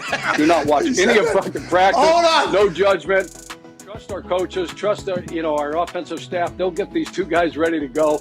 And sure enough, we went and beat the Titans, to finish the season 8-8.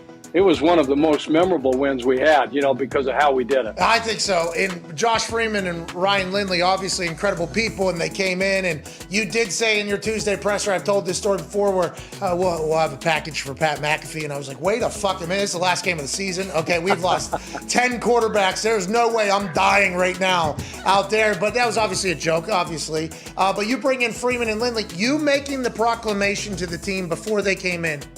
Hey, do not watch, all right? Just don't judge. No judgment. No judgment. Do not watch. And then me and Vinatieri, obviously, immediately upon hearing that, we're like, all right, so we got to go fucking watch this guy. And it was bad. That first day of practice was bad. I mean, it was bad. Thursday, still banging the drum here. Hey, let's not judge. Let's just keep putting in the work. Let's just keep going.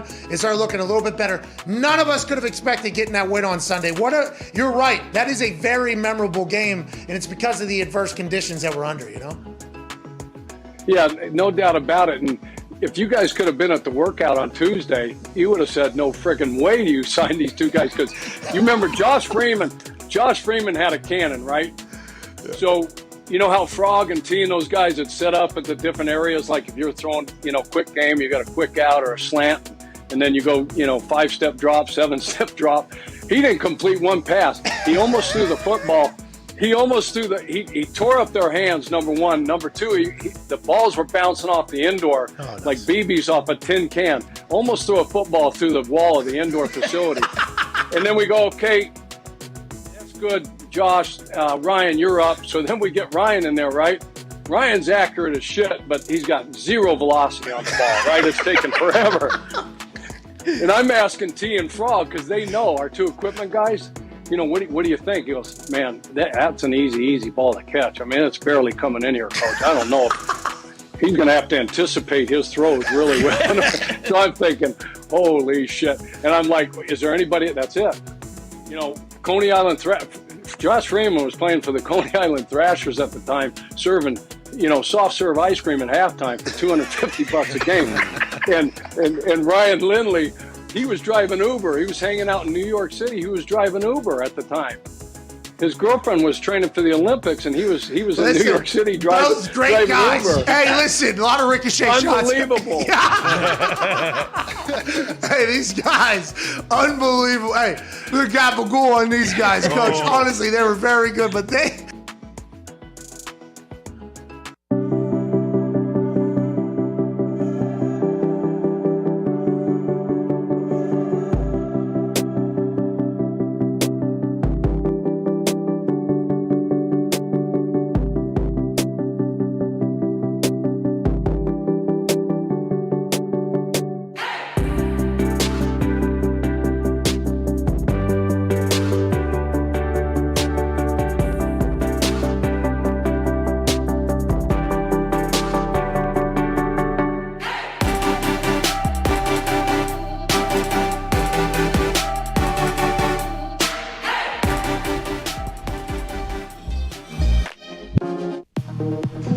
Welcome back to the Pat McAfee Show here on Overreaction Monday, November 15th, 2021. Let's run around the NFL with some updates, shall we, AJ Hawk? Let's do it. Mike McCarthy, instead of smashing watermelons, actually gave Dallas Cowboys some monkey butt, which I believe clears out the ass a little bit, cleans it out, and no chafe or anything after getting their butts kicked. Attaboy, Mike. Hey, big Mike. Do you ever do anything like that for you guys back at the Packers? Mel, what is this? What exactly is the monkey butt?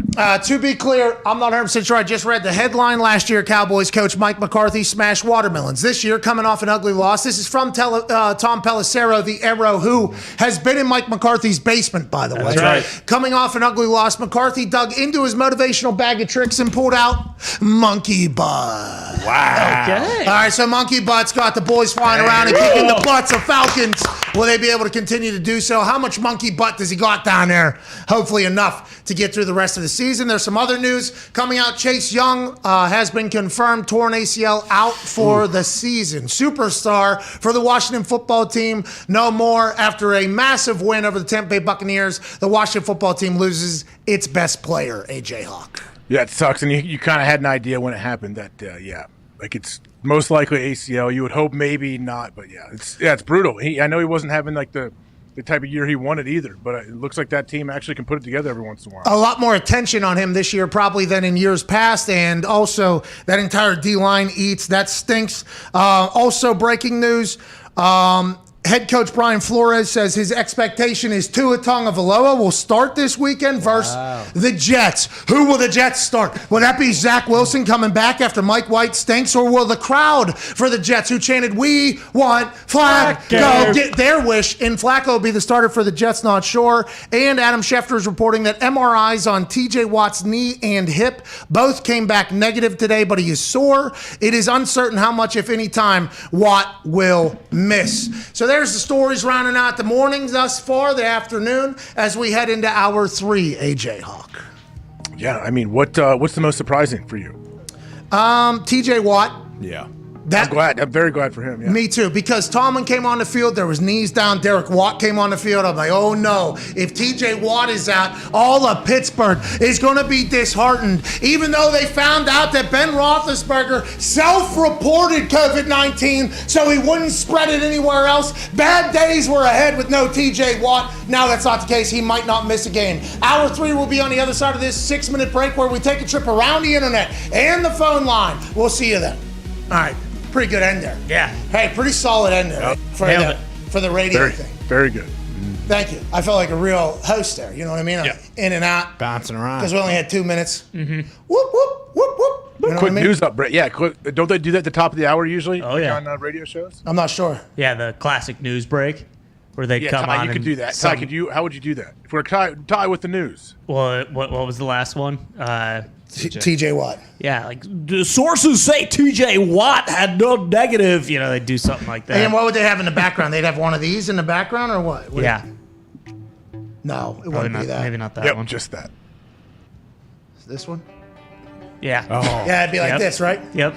And then it would be TJ Watt's X-rays came back negative. He may not miss any time for the Steelers. Check more at the top of the hour. I'm Dave Kazodian, or whatever the fuck the guy's name is. Dave Kazobian? Yeah. Let's go. Oh, you're the best.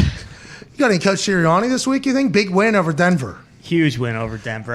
What would Coach Sirianni think about Teddy Two Gloves not going for that tackle right there? Oh, no. Well, I mean, in short, he has no dog mentality, so he'd never be on my football team, that's for sure. We got into the stadium. I looked across the sidelines. I saw Vic Fangio, his googly eyes rolling around. I said, this guy's an absolute moron. We're going to beat the hell out of these guys. And that's what we did. Everyone's talking about my country fumble, city fumble line, but that doesn't mean shit. We beat the hell out of the Broncos. We're going to win the NFC East. We are the best team in that division. Cowboys look like they're pretty good. Did you get a chance to catch their game or no? Well, I'll tell you what I'm most concerned about is Mike McCarthy. He seems like he's putting on 40 or 50 pounds every week. Every time I see the guy, he's got another chin, another neck. It's like, Coach, I hope you're still alive by the time we get to coach against each other. But I would imagine his LDL, HDL, his cholesterol is probably through the roof. So he needs to get that in check before we focus on football. That's very nice of you to care about the person. I don't know if any of that's accurate, Coach, and I assume other doctors will have to legitimize that claim you just made. That was pretty rude about Coach Mike McCarthy. Hey, how do you feel about? You have any monkey butt over there in Philadelphia Eagles? We don't need any monkey butt because the soil is starting to sprout. Everyone thought I was some fucking dipshit when I was talking about this. And guess what? Hey, we're looking pretty good in the NFC East, aren't we? We don't need monkey butt when the flowers are growing and sprouting as big as they are. How about those flowers you speak about? Because they did get tossed at you. I thought that would be a compliment, like, hey, this is your thing. But instead, you wanted to go fight a John out there. Yeah, no, if I could find that guy, I'd beat the fucking shit out of him. After the game, actually, I went down to Gino's and Pat's. And I was walking down there for like 8 hours trying to find the guy. I never found him. But if he sees this, hey, guess what, pal? I'm coming. I'm going to beat the fucking shit out of you. And you won't be laughing then. Gino, Pat's? I didn't know that was your thing. You just thought that's where he would be. Tourist location. I looked at a guy, said, this guy's not fucking great. This guy's not from Philadelphia. He's probably from out of town, so he will go to either Gino's or Pat's. If I thought it was a Philly guy, I would have went to D'Alessandro's or somewhere in Rockford. AJ, any questions for Coach Sirianni after a massive win? Devontae Smith's a stud. Best player in the league. Jalen seems to be going. Any questions for Coach Sirianni? Well, yeah, Coach, I just want to know, like, what do you do after a big win like that? When you go home to the wife and kids, what do you do to relax? Well, what goes on in my bedroom, AJ, is none of your business. I'll tell you that much. But let's just say, yeah, I had a good night when I got back. Oh! I'm the best coach in the league, baby. Coach Ed, you... Oh, yeah. Let's just say that my seeds were sprouting up. Check back in a couple months. Did you wear a basketball jersey? No, still figuring out. Like I said, it's so fucking hard to find the John Kruk jersey, and that's basically the only one that I haven't worn so far. So we'll see. Still looking. All right. Well, hey, congrats, Coach. Honestly. Congrats, dude. Hey, thank you. I love you guys. Yeah, we love you too. I have heard, by the way, through a couple of different sources now, that Coach Sirianni does hear our Coach Sirianni. And I don't know if he uses it as motivation or laughs, or if he wants to, potential speed bag you. But whatever the case, big time win for that Eagle squad. We're back in about a minute and a half. I'm going to go run, take a leak. Hour 3 is going to be glorious. 1-833-4 McAfee. We're going to go around the internet. Yeah. Let's go ahead and close this thing out. Beautiful fact. See you in a few minutes.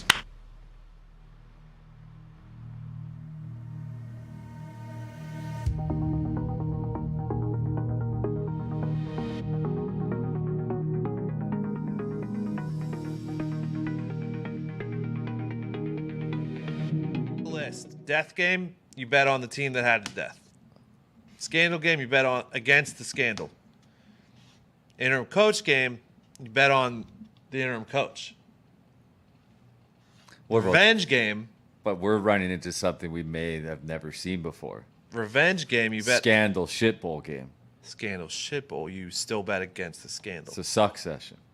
And to be, in all fairness, that Florida game is also a bit of a scandal game because Coach Q, Quinville, now coaches for Florida. He was the coach of the Hawks at the time. He's coaching tonight. He's meeting with Gary Bettman, the league commissioner, tomorrow night, but he's coaching tonight. A lot of people are pissed off that he's coaching. He hasn't gotten any punishment or discipline yet. He may not. Who knows? That's up for Bettman to decide. But a lot of people are pissed he's coaching tonight. But, I'm going to take the chances there. See, that's different because that's a scandal plus rally for your coach game. Okay. Just wanted to get the clarification there. Coach.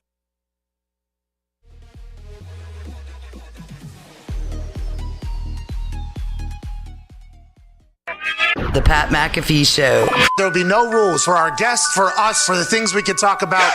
Speaking his mind. I've never had a problem expressing my opinions or my thoughts or anything like that. While being relatable. I haven't had that manufactured fake-ass celebrity that a lot of people have whenever they go on those big networks. I've had a chance to really build my crew, build my following, build my audience. And ridiculous. What am I supposed to do? So I'm supposed to look at something that I can definitely afford and say, nah. Is that what I'm supposed to do? The Pat McAfee Show starts in 3, 2, 1. Welcome back to that show, Hour 3, Overreaction Monday, November 15th, 2021. Probably the most electrifying hour in the history of the show begins right.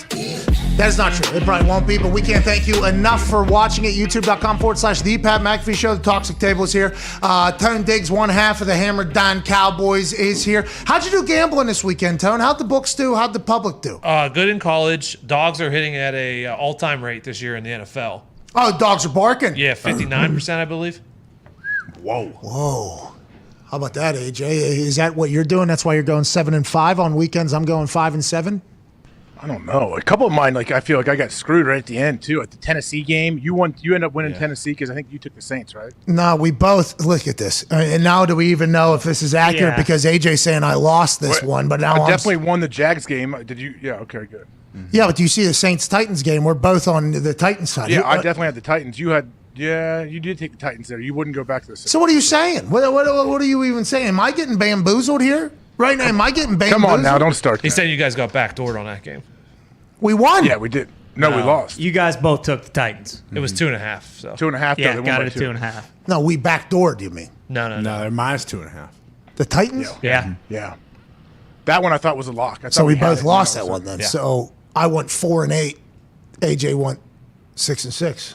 Oh no. I'm still in my thing, I have you at 5 and 7 and 7-5. So I'll find out what games we have here. Oh no, AJ. No, AJ. Did I expose a flaw that I shouldn't have? No, I didn't. By the way, as soon as they told me that you won and I lost, I was like, that makes sense because I lost all of my money on the 1 o'clock games. So I just assumed that you won Cowboys, Panthers, Packers, and Chiefs.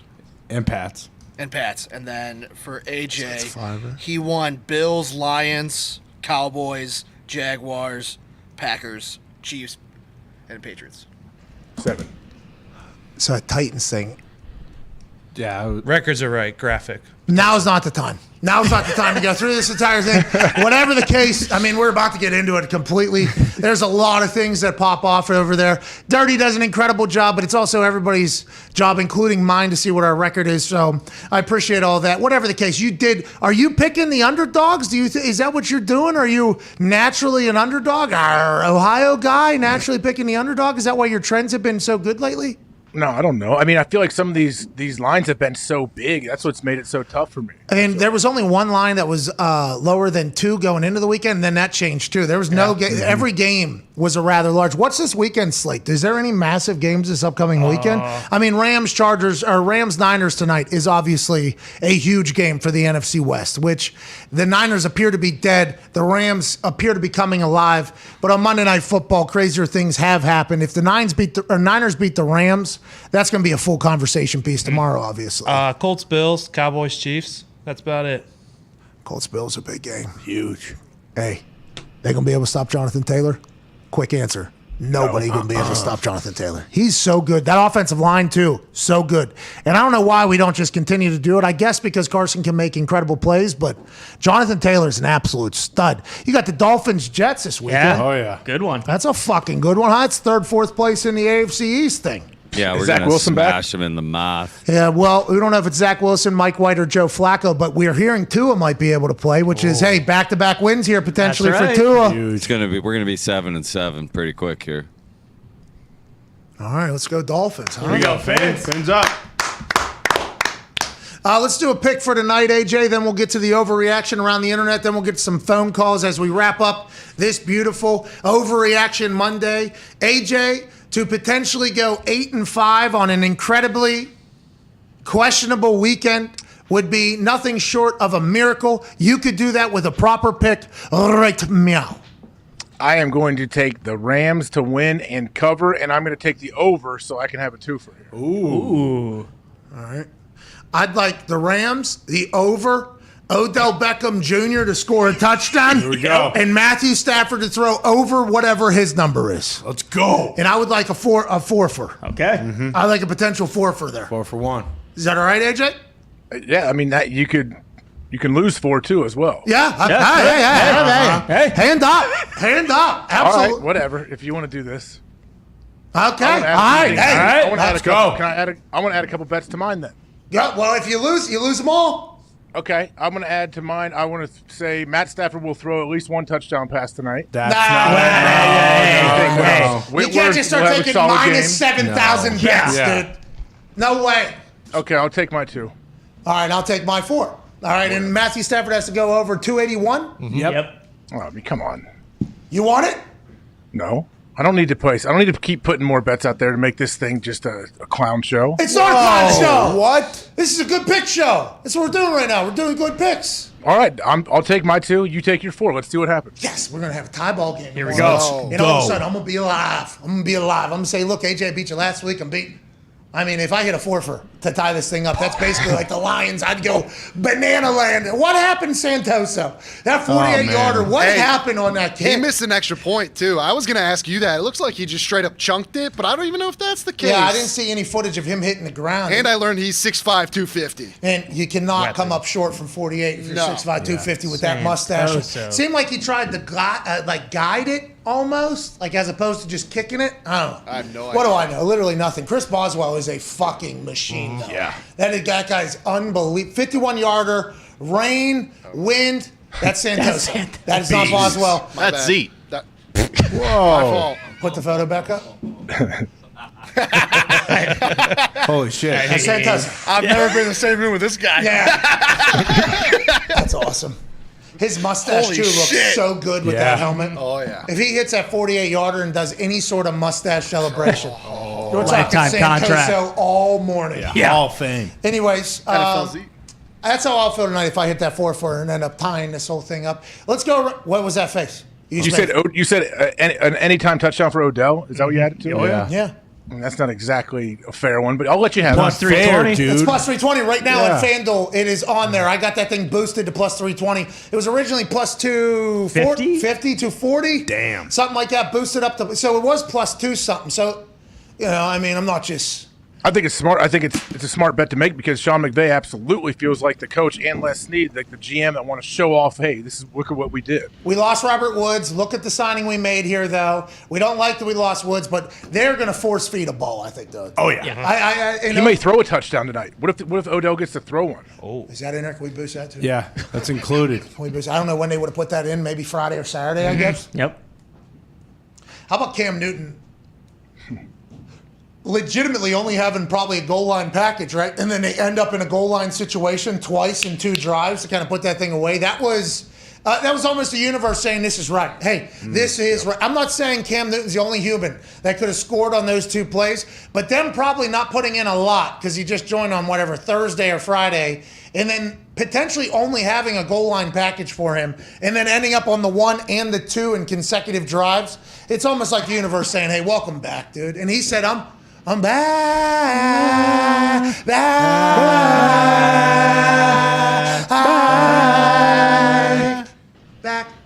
You think Matt Rule got mad at him for the penalty? Afterwards, there was them kind of hugging each other or whatever. Matt Rule and Cam had a moment there. I do wonder if Matt Rule was like, "Man, it's great to have you. Don't ever fucking take your helmet." I wonder if, It was cool. I thought it was cool for Matt Rule and the rest of the staff there at Carolina to see the magic that Cam has. Even though it was in Arizona, you're like, "Oh, okay, this is something I haven't seen before." Yeah, in the energy and the huddle on the sideline, and and they got Sam Darnold, who they picked up his 5th-year option, but that does not matter at all. No. They might have a virtual reality Cam Newton sitting on top of that Jaguar. They should. Whenever they go back into that Bank of America Stadium or whatever. It's just going to be him with a hat on, you know what I mean, coming in on a Jag, and it's going to hop up on the top of the scoreboard, and he's going to do a full wave, and then, probably Kate comes on, and then he rides that Jag right into the Panther, right into the sunset. That's genius. They should do that. Probably already cooked. Tap is already cooked. I was going to say, he better be if he's not. Oh. That is the Carolina Panthers. Yeah. Yet again. You know what I mean? I mean, 100%. And I couldn't be more happy for him. As a person that got to play against him in his prime, in Carolina, in a primetime game, when he gets going, that city is going to be fucking electrifying. And maybe he does get a chance to rewrite the ending. Not only of the story with the Panthers organization, which obviously is near and dear to his heart, and they had to have a sit down and more money, and they figured that whole thing out, but his football career as a whole. Because he said on an iconic saga production, "I ain't fucking going out like that." And he's not. He's going in the end zone for the Carolina Panthers. And he said there's not 32 guys better than him. It'd be sweet if they did hang on to him for, one more year after, too. Well, I mean, who knows down there? Tepper will say. Didn't Shefty say that? He's kind of just auditioning to get a deal there? Yeah, and that's everybody's auditioning, I think, for a deal with Tepper, right? Pretty much. That owner, $60 million spent on quarterbacks. I don't give. Hey, how do you make his money? Fuck, 60, 70, 80, who cares? 90. Who gives a fuck? I think it's tech, some sort of tech. Obviously, that's where all the billionaires are coming from. Let's go to some overreactions around the internet, shall we? Every single Monday, I put out a bird call. It's Birdman. Whoa. That was good. Oh no, Zito just came into my ear before we get to hashtag PMS Overreaction Monday, which is an electrifying and a super positive and awesome thing to do because it is a right for people to lose their mind on the internet. Adam Schefter is now reporting that Steelers safety Minkah Fitzpatrick tested positive for COVID per ESPN's @ Kimberly A. Fitzpatrick now joins Ben Roethlisberger on the COVID-19 list. Is he vaccinated? Don't play inside Sunday Night Football. No Ben, no Minka. This son of a bitch COVID is still running wild through the NFL, and it ain't going to stop. This is just week 11 talk now. Wait till week 14, 15, after Thanksgiving, after Christmas, while COVID in the Alpha, Beta, Triple, Delta variant is coming through households and turkeys and everything like that. Don't eat the stuffing. The stuffing has COVID in it. That's going to happen to the NFL. Now Minka's out. Ben's out. Primetime game, potentially Ben's out. At Tone Diggs, you just tied the Lions. You lose Minka Fitzpatrick, Defensive Player of the Year nominee. Multiple years for you guys. Your thoughts, sir? The fuck, dude? No wonder why it tied the Lions. Everyone in the field had COVID, and they're out in the rain and the snow. They're going to get sick. Yeah. They didn't have any coats on. No coats. No fucking mittens, no nothing. No T's and P's for the team. I just hope they fucking survive. Yeah, we do hope Minka survives. Yeah. Good luck, Minka. Well, Herbert's going to put up 500 yards next week. Hey, Minka has a good chance to play, though, doesn't he? If he tests positive, I don't need your positivity right now, AJ. I don't need your. All right.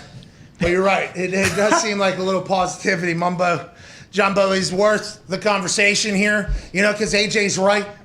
He could potentially test negative 2 times with 24 hours in between. Has anyone done that yet, though? Ben should be back. Nick Saban. Yeah. Nick Saban tested negative. Well, he cheated it. 6 hours. Holy 6 hours after one. Yeah. Ben's out. Minka's out. TJ's out. They lost both their guards yesterday. Joe Hayden's in a boot. Jesus. Won't give the ball to Naj. I just give the ball. Can we run E. Yinzer's reaction potentially to the way the offense is being run? And now I couldn't even fathom him learning a Minka getting COVID. Oh God! Man. But this is probably how everybody feels. But just instead of offense and Matt Canada, just put Minka and COVID in. Yeah. So when they're down there on the goal line, he threw the ball twice. This is Matt Canada. This is Matt Canada when you got Naj. Okay, look at the face on this guy. You got Naj and you got Rudolph throwing in the fucking floor down range. I'm serious. It's all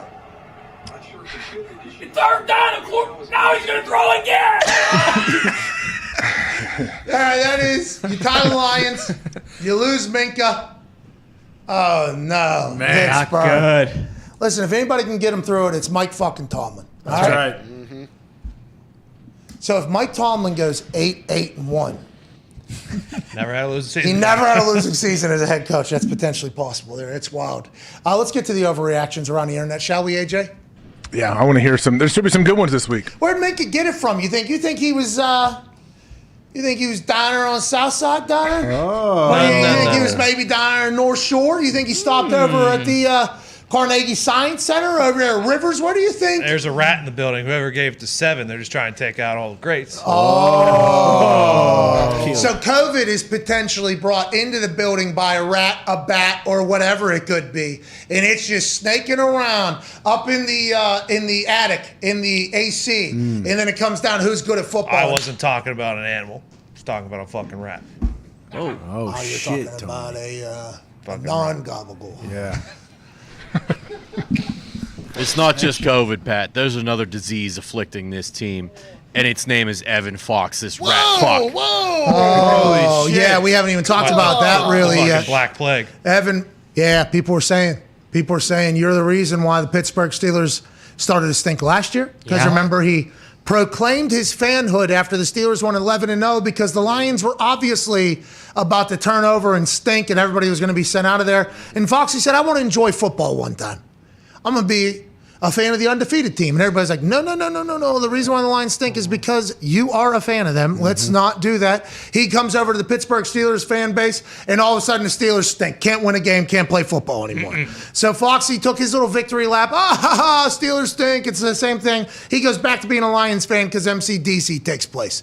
Then this week, leading up to this game, Steelers are too good. I know, by the way, I was a Steelers fan. Just all of a sudden setting up I'm betting on the Steelers to be, just everything he was saying was trying to utilize his terribleness, his His gloom and doom that he brings to teams was to take down the Steelers, and then boom, Ben gets COVID. And it's not just one game, Fox. He said, you're going to tie us, and then wait till you hear what's going to happen on prime time against the Chargers. Your fucking best safety, the guy who brings a dump truck with him everywhere he goes, he's out too. And who knows what else is going to potentially happen. What about Naj? What is Naj? God, you leave Naj out of this, okay? Nobody fucking talk about Naj, especially you, Foxy. We cannot just blame me for the Pittsburgh Steelers sucking so much ass we this can. season. Stop talking about them. Stop it. We didn't talk It as all much adds up. about the Ravens losing the Dolphins or the Bills losing What? to the fucking What? Jaguars or the What? Titans losing the goddamn Jets. The What? Steelers didn't lose. They tied. Well, it's even worse. Yeah, would you rather have just lost outright, or the tie almost makes it worse? Yeah, I looked at the schedule. They probably won't win a game the rest of the year, so I would appreciate another loss, get a better draft pick. You or the Lions? No, Steelers. Jeez, you all right? Take a look at the schedule, Pat. It's tough, huh? Yeah. I mean, Ty looked at it this morning. Are you just spoiled, Diggs, that they've been so good for so Sure. long and so Yeah. consistent that you Absolutely. just can't handle it? Yes. Okay. All right. That is absolutely the Yes, case. you bet. That's all of Pittsburgh, by the way. That's E. Yinzer, that's Tone, that's Frank, that's I Big feel like Frank, Pittsburgh that's fans, Coach. though, from what I know of Pittsburgh fans, they're a lot more positive than Diggs is. I don't showing. think so. No. You know what the saddest part of it all was, Pat? Go on. Is that Foxy and his black-plagued, soulless, joy-sucking bastard ass destroyed Coach Diggs' pepperoni rolls 5-game winning streak. Whoa. What? Still undefeated. Hey, still undefeated, those pepperoni rolls.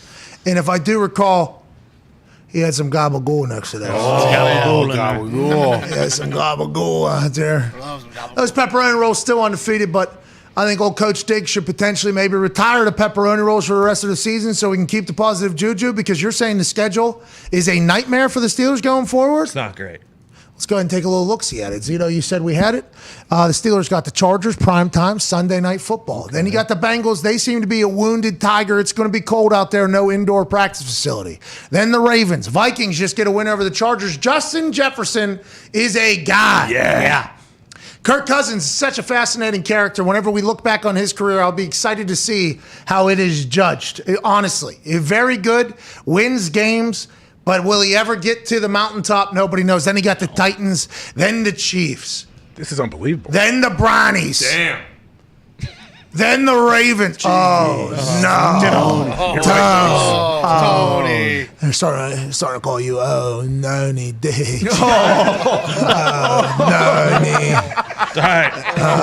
Noni Diggs. That's going to be long days ahead. We got a lot of Mondays on the other side of this thing. Luckily, there's a rule on the show, if they stink, there's no reason to talk about them. Yeah, you're right. You're right. We talk about the Lions a lot. All the time. I was going to say, I don't think that's a rule on this show. But that's epic stink. Yeah, you're right. What if you guys don't win a game again? No need. Noni. Call me the king of tailgating. All right, let's go to some overreactions from around the internet. I wonder how many of them will be similar to the Diggs. Every single Monday, you get an opportunity to lose your mind on the internet when you utilize the hashtag PMS Overreaction Monday. You will not be judged. You are actually expected to do so. Let it all out in one tweet, and we'll be able to read them and laugh and move on together as a family here at Pat McAfee Show. Per the usual, it ended up trending. Shout out to all you. Shout out. Ty Schmidt went through all of them.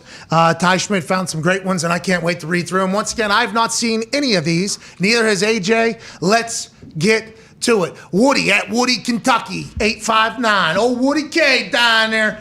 Hashtag PMS Overreaction Monday. Mac Jones' Patriot legacy is going to be better than Tom Brady. Wow. This might be a burner for Boston Connor, but he is much better than Tom was at this age. That is why people are saying this, AJ Hawk. I mean, yeah, it's a bit of an overreaction, no question, with only having this little bit to see of Mac, but I don't know what there is to dislike about Mac right now. Like, what are any knocks people have on him? Connor, what are people saying that are bad about Mac Jones? He cares too much. He works too hard. He likes winning more than anyone else. I mean, there's some negative things for sure. And that's no bull. That's no bull. All right, let's bounce around to the internet a little bit more. At Classic Pack, C1 ASIC Pack, and this one puts the class in Classic Pack and the ass in ASIC Pack. Hashtag PMS Overreaction Monday. We got Rodgers back in the building and the defense playing like the 85 Bears. Packers going to win the Super Bowl. Go Pack, go. Ty, you don't see any disagreements here? No, I mean, they might be better than the 85 Bears. That'd be the only thing shut your that I would have to say. To be honest, I know the 85 Bears get talked about a lot. I wasn't even thought of or in my father's nutsack at the point via whoever made up that quote 2 weeks ago. Somebody said, First time ever. I have never. Helwani, yeah. Helwani gave that to somebody. Yeah. That dirtbag. Hey, it's good respect, though. At least Helwani's trying to give somebody. But honestly, I wasn't. So I've never seen them. Only the highlights. I've seen them dance and everything like that. If this Packers defense can maintain, though, there's no reason why they can't, right? There's no reason why they can't go on a go, AJ. They've been to the NFC Championship game 2 years in a row. Of course, it's not an overreaction to say that. Like, is the defense good enough to put them over the hump in the playoffs and get to the Super Bowl? Yeah, I mean, it looks like it now, but week to week, how do you predict anything in the NFL? Isn't it crazy how good that team is doing? They were still drafting for the future. Interesting. Which is why it's hard to say, hey, good, great work on the roster build. Yeah, here we go. But acknowledge it and go for it in the moment. And I guess they have. They have this year. Yeah. AJ Dillon. What? Yeah. Surtain? No. Corner Patrick. No. Who's the corner they drafted? Yeah, Stokes. Yeah. Rasul Douglas is another guy they picked up this year. Whitney Merciless coming in, making a play. He got hurt, I guess, his bicep. Who knows how he'll do. But people at Randall Cobb is making plays. Right. Yep. Here we go, Goot. Here we go. Attaboy, Goody. Let's go win this thing. Maybe the Pack go on a run. That'd be a lot of fun, especially for Tuesday conversations. By the way, I believe that'll be happening tomorrow. Can't wait to find out what the hell happened to his toe. What's going on with the toe? Is his house too big? What? I mean, what the fuck happened to his toe, AJ? Honestly, what could it have been? Was his shoes too small? Was his slippers too tight? Did he run into a stool?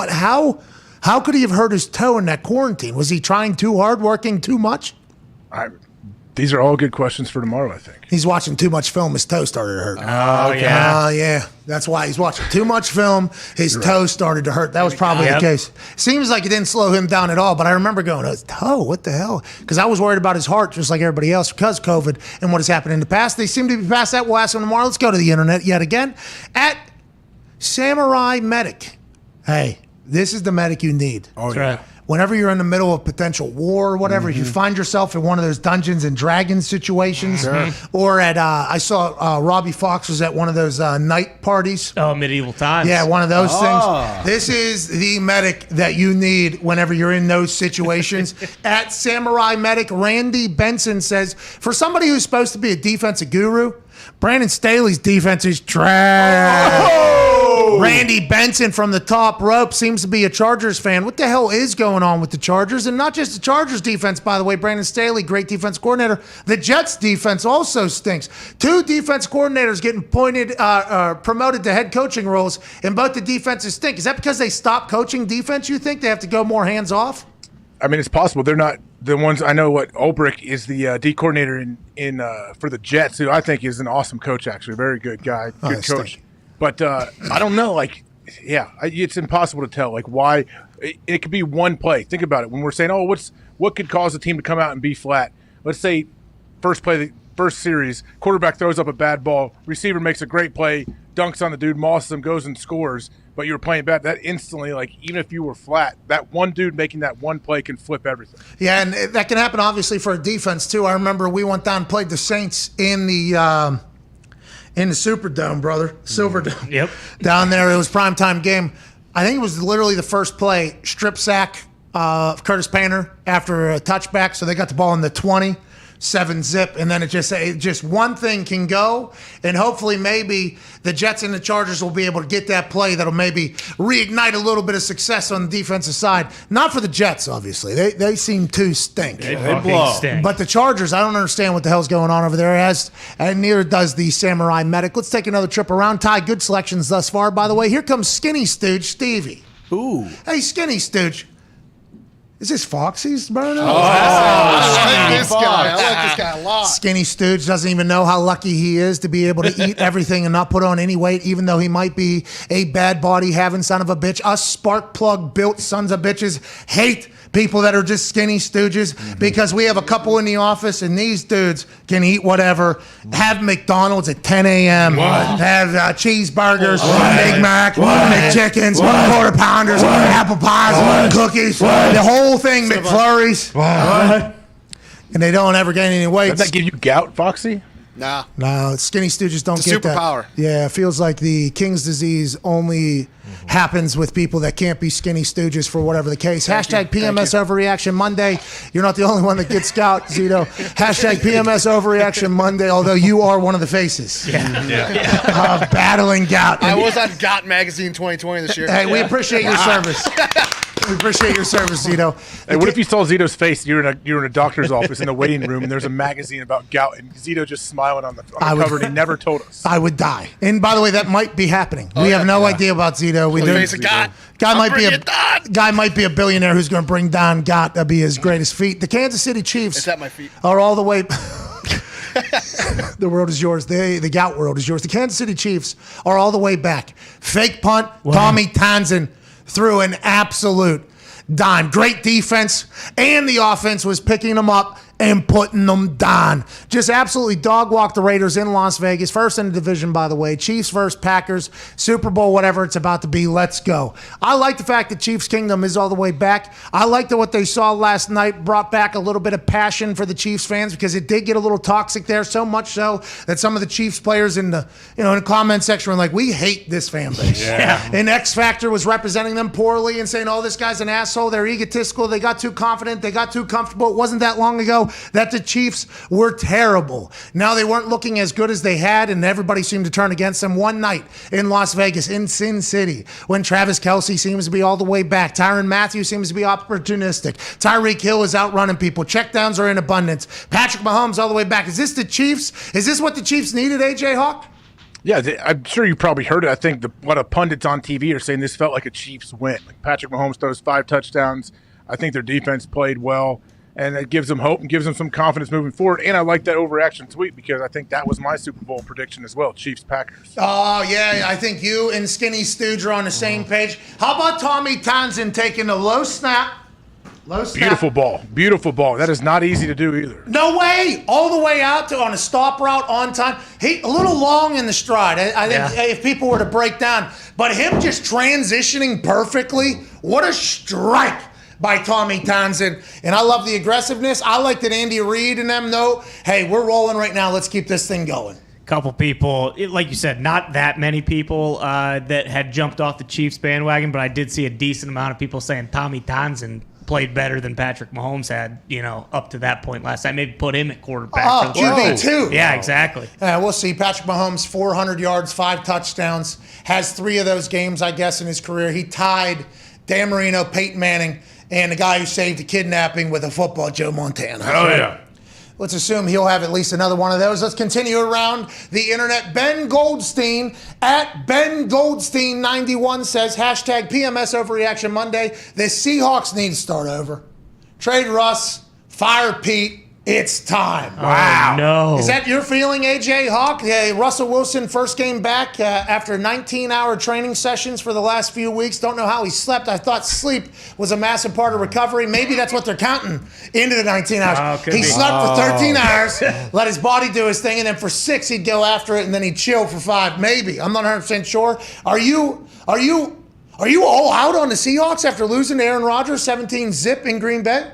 Well, I think Russell's finger will continue to get better, but I'm definitely not all in on the Seahawks. I don't know what they're going to do with Pete, but I don't feel like Russell will be there either after this season. Well, last offseason, there was a lot of conversation. Allegedly, the Bears flew to North Dakota to put in a trade offer for Russell Wilson, and Chicago was one of the cities that not Russell, but his team said if we don't want to be traded, but if he was to be traded, Chicago's a beautiful city. Yeah. Chicago. Beautiful. Number 2 bus. It didn't happen, but then in the first week of training camp, Pete Carroll, Schneider, and Russell Wilson were all at the same podium. We like each other. It's literally what they did. How much does losing affect that relationship, and what does the future look like, and can they get back in good graces with not only a good record, but their fans. In an NFC West, it seems to only be heating up. That's going to be tough. Yeah, it seemed like yesterday kind of was a must-win, which I'm guessing is why Russ came back. Because like you could tell, he was missing throws that he never misses. But also, doesn't it seem like New Orleans might be like this might be a long play for? They're going to be very aggressive into potentially trying to get Russell Wilson in the offseason. Well, there's going to be a big market for Russ. There's a lot of people that are allegedly wanting him.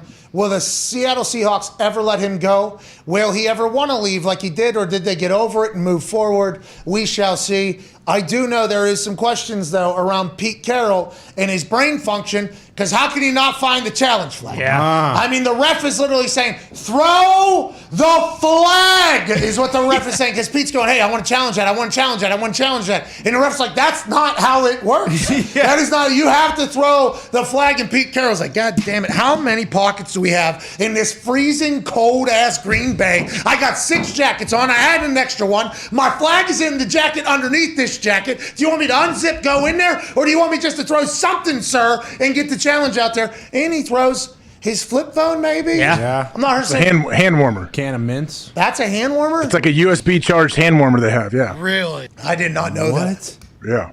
That's awesome. Anyways, that is not a challenge flag, and I think they still challenged this. They did. So I think there should be questions. I think it did get overturned too, right? No, that was the fumbled snap that Rodgers had where they gave Oh. possession to the offense, yeah. Yeah, I thought that was going to be a turnover, by the way. What about that interception by Kevin King? What happened? They how does reviewed that how does that count? Well, and how does Aaron, well, I guess, and on the flip side, Aaron clearly didn't have that ball. No. You know what I mean? And the Kevin King one, he definitely dropped it.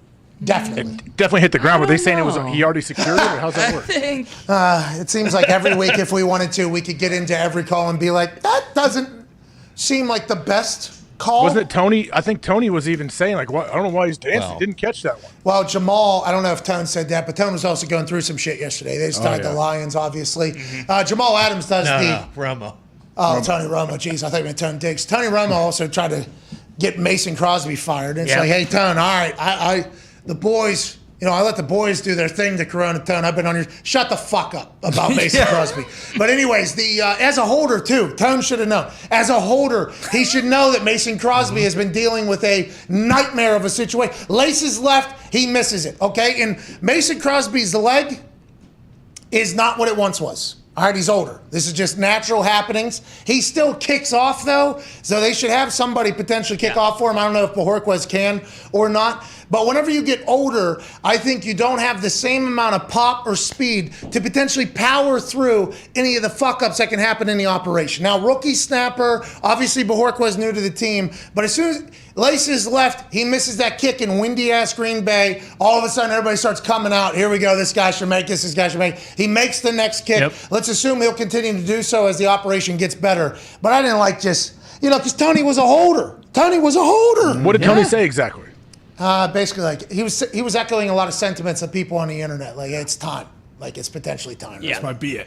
Yeah, which maybe it is, by the way. And I'm just going to bat for a guy that I have a lot of respect for. But also, every time I see a miss out of Mason, it's not a clean operation. Everybody else seems to not have to deal with that. Why is Mason dealing with that? Maybe it's the weather. Maybe it's because it is so windy. Whatever the case, I am not at the Mason Crosby doesn't have it stage, and I'm nowhere near it. No, and like you said, like the ones that he is missing, it seems like they're not even close. So it seems like something was going on, whether it's like the protection or the snap or where the laces are. Like when he's getting a good ball, like he drilled that last one down the center. Like you can kind of tell when he's mishitting them. It's like, okay, something must be up here. Yeah, and maybe Mason will miss more kicks. I'm not sure. I was heartbroken when I saw him hit that little slice miss. Wanted him to make that. But going forward, the operation was good, and they made kicks.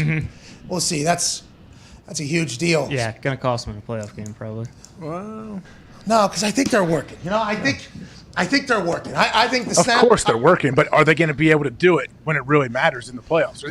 Not Mason as much. Like when it's, you even said, when it's a clean operation, Mason usually drains that thing every time. But everything else, are they going to be able, like when it truly matters? Because you never know until you're tested, until you're in that moment. I know, and you never know. Rookie snapper, just gets a little bit tighter, and throws it either slower or faster. That ball's changing revolutions.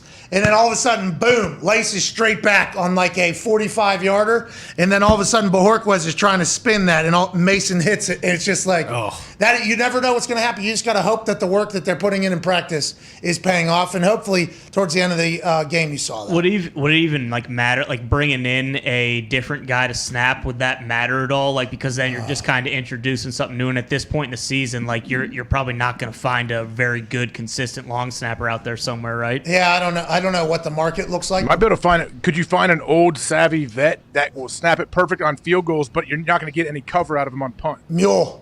You bring the mule in. Get him in there. Sacrifice it. Sacrifice his coverage on punt team for, hey, we're going to have perfect snaps. Yeah, but Bojorquez actually is punting that you don't need him to cover. Yeah. Like he's just punting it up to get fair catches anyways.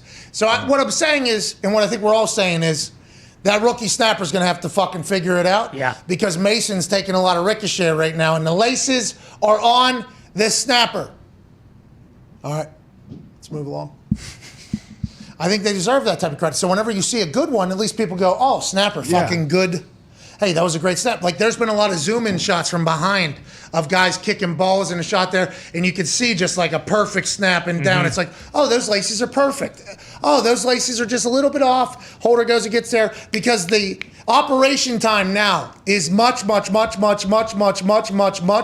now than it was back in the day when nobody cared about that. Seems like Mason's getting hit with some things. I think they'll be able to work through it. Hopefully he'll be able to continue to make kicks, and it doesn't kick you in the ass later. Yeah. Also, like, at what point, like, when you're practicing and stuff like that, if you're not getting it, at what point when it's happened, like, this is a weekly thing, like, are they going to figure it out? This is his second, that rookie, I think this is only his second week yesterday. Yeah, He's brand new. So he's literally brand new. That is an aggressive decision, too. I don't know how Vinatieri would have handled that entire thing, but I mean, they're going to have to handle that and take care of it. I'm sure they will. Let's move around the internet a little bit more. Oh, Bill No-Brain. Houston Texan fan, maybe, at Caden Daniels. Hashtag PMS Overreaction Monday. Eagles are making the playoffs. Next 7 weeks, they have Jamesless Saints, Giants twice. Football team is no easier. Yeah, careful. Especially with the way Heineke's. The Jets and a bye week. Are the Eagles poised to make a run, AJ Hawk? This is not that crazy to say. When you see it typed out and you see who they are playing, like who, if you had to go through there, and I think Philly definitely has a chance to win every single one of those games. Yeah, and Chase Young obviously out for the season for the football team, but if Heineke can lead a 45-minute drive to ice the game against the Buccaneers and win by 10 over the Super Bowl champs, maybe they'll be able to keep going. Chase Young, obviously a very dominant player, but that entire D-line, very, very good. But good for the Eagles, huh? Yeah. Hey. Go football team. You put the seeds down in the dirt. Eventually they will sprout, and you will have some beautiful flowers. And our team is a beautiful flower right And now. in this particular case, the beautiful flower is growing in a very shitty forest, because it feels like who you're playing against in your schedule, your strength of schedule, very easy, Coach. Yeah, we'll see. I mean, our division fucking stinks. I've been saying that for a long time. We're clearly the best team, head and shoulders above everybody else. So we're going to beat the hell out of the Giants and the Washington football team. Last one here before we get to a break in hour 3. We can't thank the people of the world enough. Richard Metheny?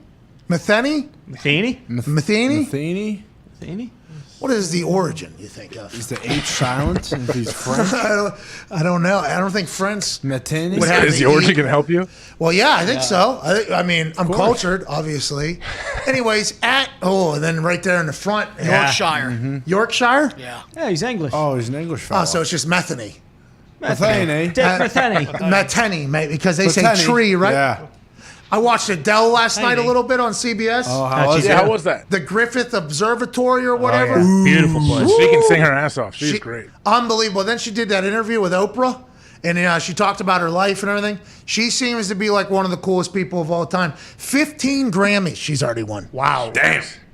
15, and she hasn't released an album in 6 years, I guess. That's why this thing is. Yeah. She's still with Rich Paul? Oh, yeah. Yeah. A lot of the songs, though, are about her power couple. Her divorce. My wife, big fan of Adele. Oh, yeah, my wife's a giant fan. Big fan. My wife, I think that is by the way, I'm a big fan of Adele as well. She was doing an IG Live, I guess, and she didn't know how to fucking work it.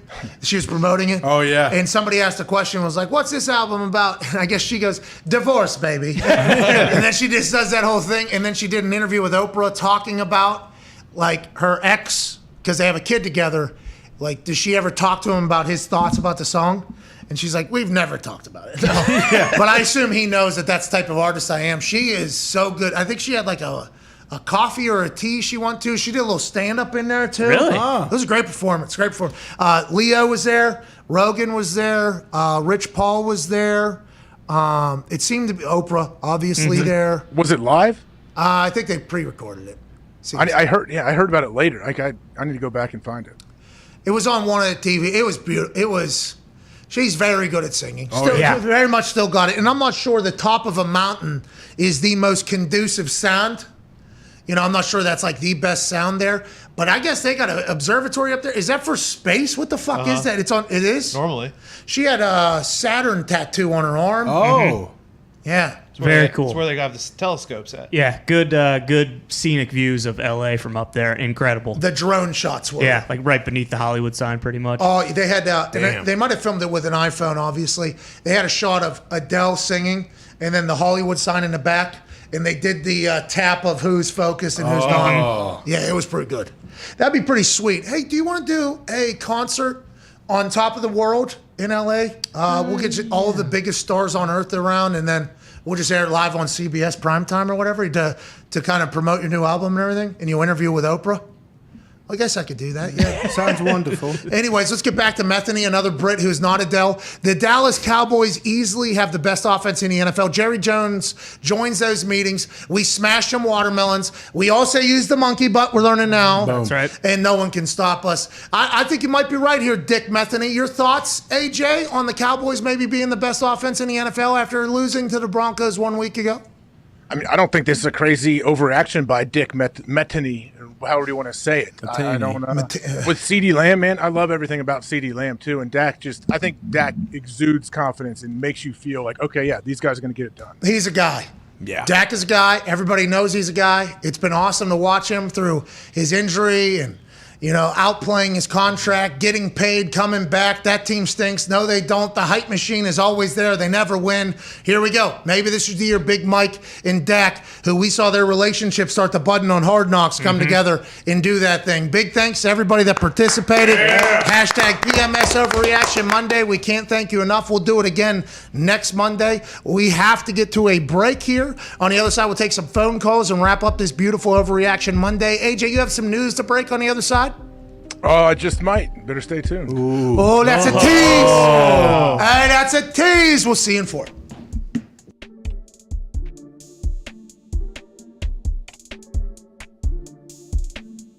Out of Philadelphia is one of the biggest inspirations walking around the internet. Gio, the podcast. Yeah! Okay, so you're 14 years old. Yep.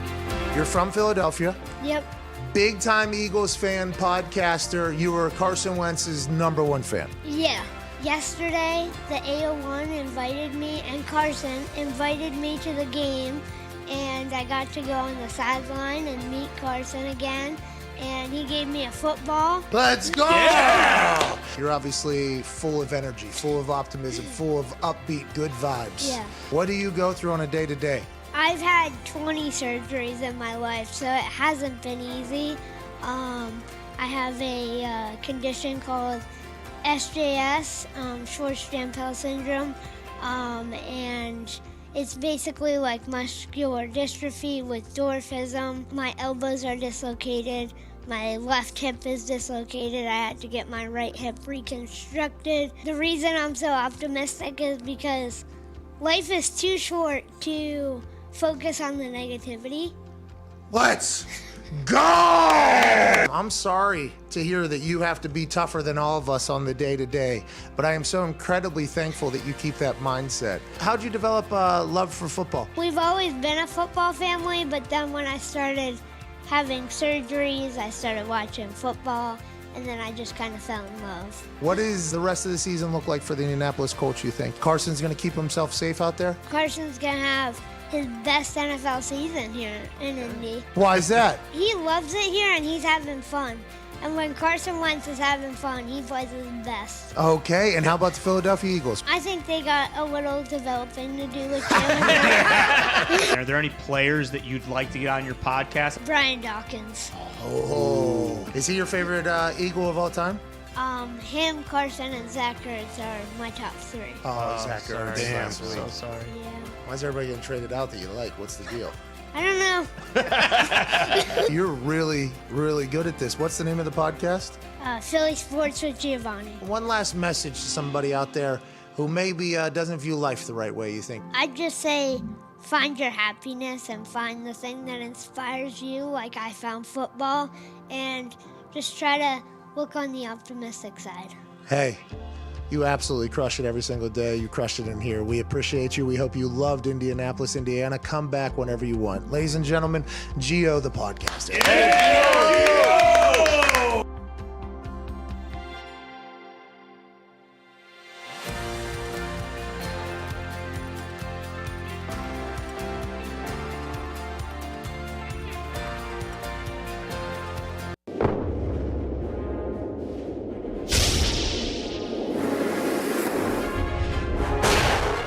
How are ya? I'm Roman, a men's health brand that can dance very well and make you the best you possible. Are you suffering from male pattern baldness? Dahn, we got something for that. Herpes. See ya. Premature ejaculation? Gone. No more coming too quick. Allergies as well. And that's not all. We have clinically tested supplements for everything, including erectile dysfunction. Come on! Bye-bye! GetRoman.com/Pat. Be the best you possible.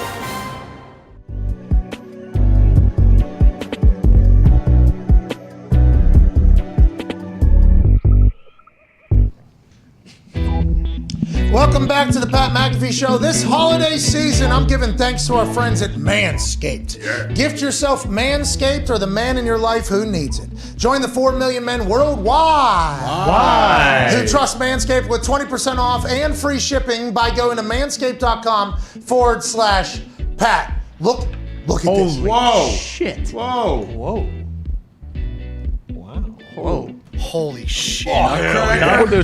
What were the things that flew at the screen? They're nuts, dude. Dude, Nutcracker, bro. It's fucking holiday season. Whoa. And look at the fireplace over there, roaring fire. Wow. And for your roaring bush to get rid of and look perfect, Manscaped, the perfect package for your perfect package. You think your holiday spread is good? Well, it's got nothing on the Manscaped Performance Package 4.0, or as we like to call it, the perfect package for your package. Oh, yeah. Inside, you'll find a Lawnmower 4.0 trimmer, Weed Whacker ear and nose hair trimmer, Crop Preserver ball deodorant, Crop Reviver toner, Performance boxer briefs, and a travel bag to hold your goodies. Easy for me to say that's how much shit is in the Performance Package 4.0. Manscaped has been busy and just launched their refined body wash and 2-in-1 shampoo plus conditioner. Both feature the Manscaped signature scent will help unlock your confidence this year. Your boys and your body will be oh so fresh and so clean when you start off your self-care routine with the ultimate body wash, shampoo, and conditioner. Ooh. Gifting Manscaped is the ultimate hack to becoming the family favorite. Get 20% off and free shipping when you go to manscaped.com/Pat. That's 20% off and free shipping by going to manscaped.com/Pat. Be thankful this holiday season for the best gift of all from Manscaped. Your balls will thank you. Jingle balls, jingle balls. Have your balls be perfect this holiday season. Hell yeah. Pat, we've also got some exciting news from the hills of Humboldt County, California. Wow. A new Humboldt County flavor everyone needs to try is the new cherry pie can. This is your last chance to pre-order the cherry pie, which has tastes of Granddaddy Purple swirled in a cherry field that will leave your taste buds happy. Head to CannadipsCBD.com and pre-order just in time for the holidays using promo code LIPBOOMERS for 20% off. That's CannadipsCBD.com, promo code LIPBOOMERS for 20% off. This is the ultimate alternative for tobacco-free chewing.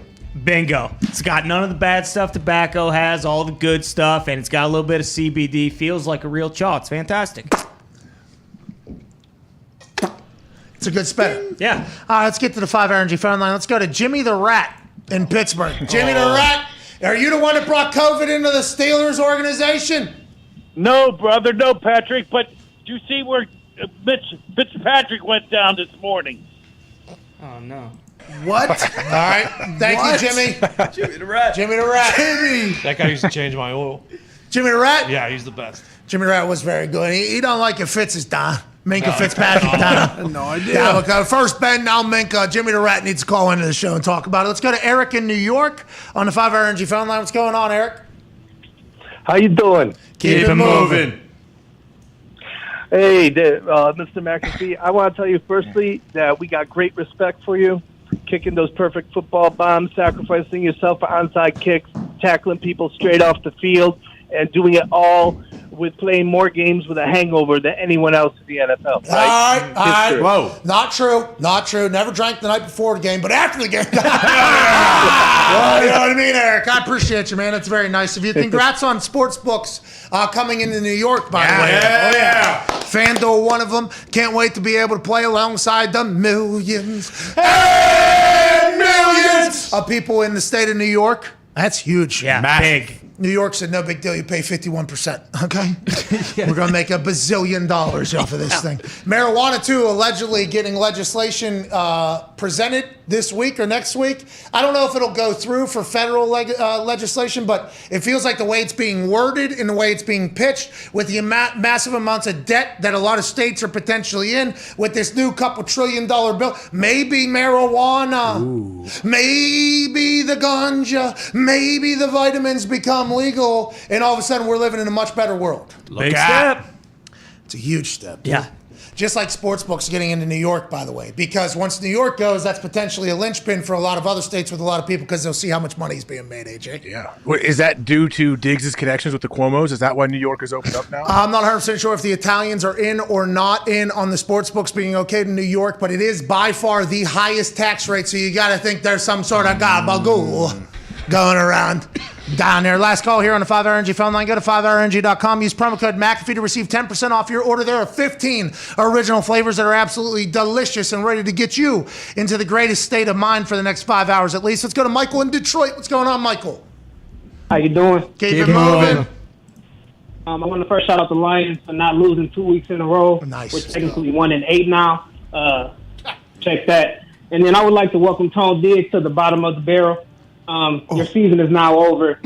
Come on down to where the Lions sit. That's awesome. Whoa. That's great. Whoa. Wow. Just accepted, Diggs. Oh, Detroit Mike, your team stinks. Yeah. Sorry about it. You tied us. That's where you are. That's where you live. Just admit it. Come on over, Tony. Winning records. Oh, no. Staring down tough schedule, though. AJ, this show's about to end on radio. Your thoughts going into the next show and maybe tomorrow, Aaron Rodgers Tuesday.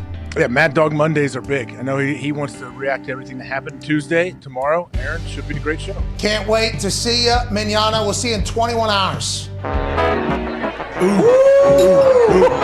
How many transitions are there? There's a lot of them, but An endless amount. there's like 6 or 7 of them, but if he subs in like 2 and then puts in 5, our brains naturally think it's a new one. Ooh. Wow. Is he doing this real time? Oh, yeah. Oh, yeah. What do you think? Oh, Foxy. Oh, wow. Hey, that's called a combo, dude. That's a pow pang right Is there a there. way to do a triple? Watch this one. Whoa! That one kind of stinks. Just a That one's the same. That one's it's the same thing. That one's kind of a. Oh, no. That one right That's there. your bread and butter, baby. That one's an Emmy winner. Ooh, how about that? That one's like the thing on the scoreboard that bounces. in the corner. Diagonal. You know what I mean? Where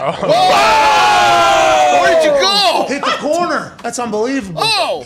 Hey, that one's just falling off the wall. Yeah, like a hanging photo. Yeah, it's falling off the wall. Bring it the other way. Whoa!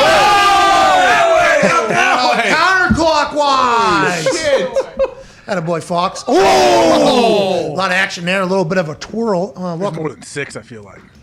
Nah, it feels like there's about 7, 8, maybe. I don't know. What?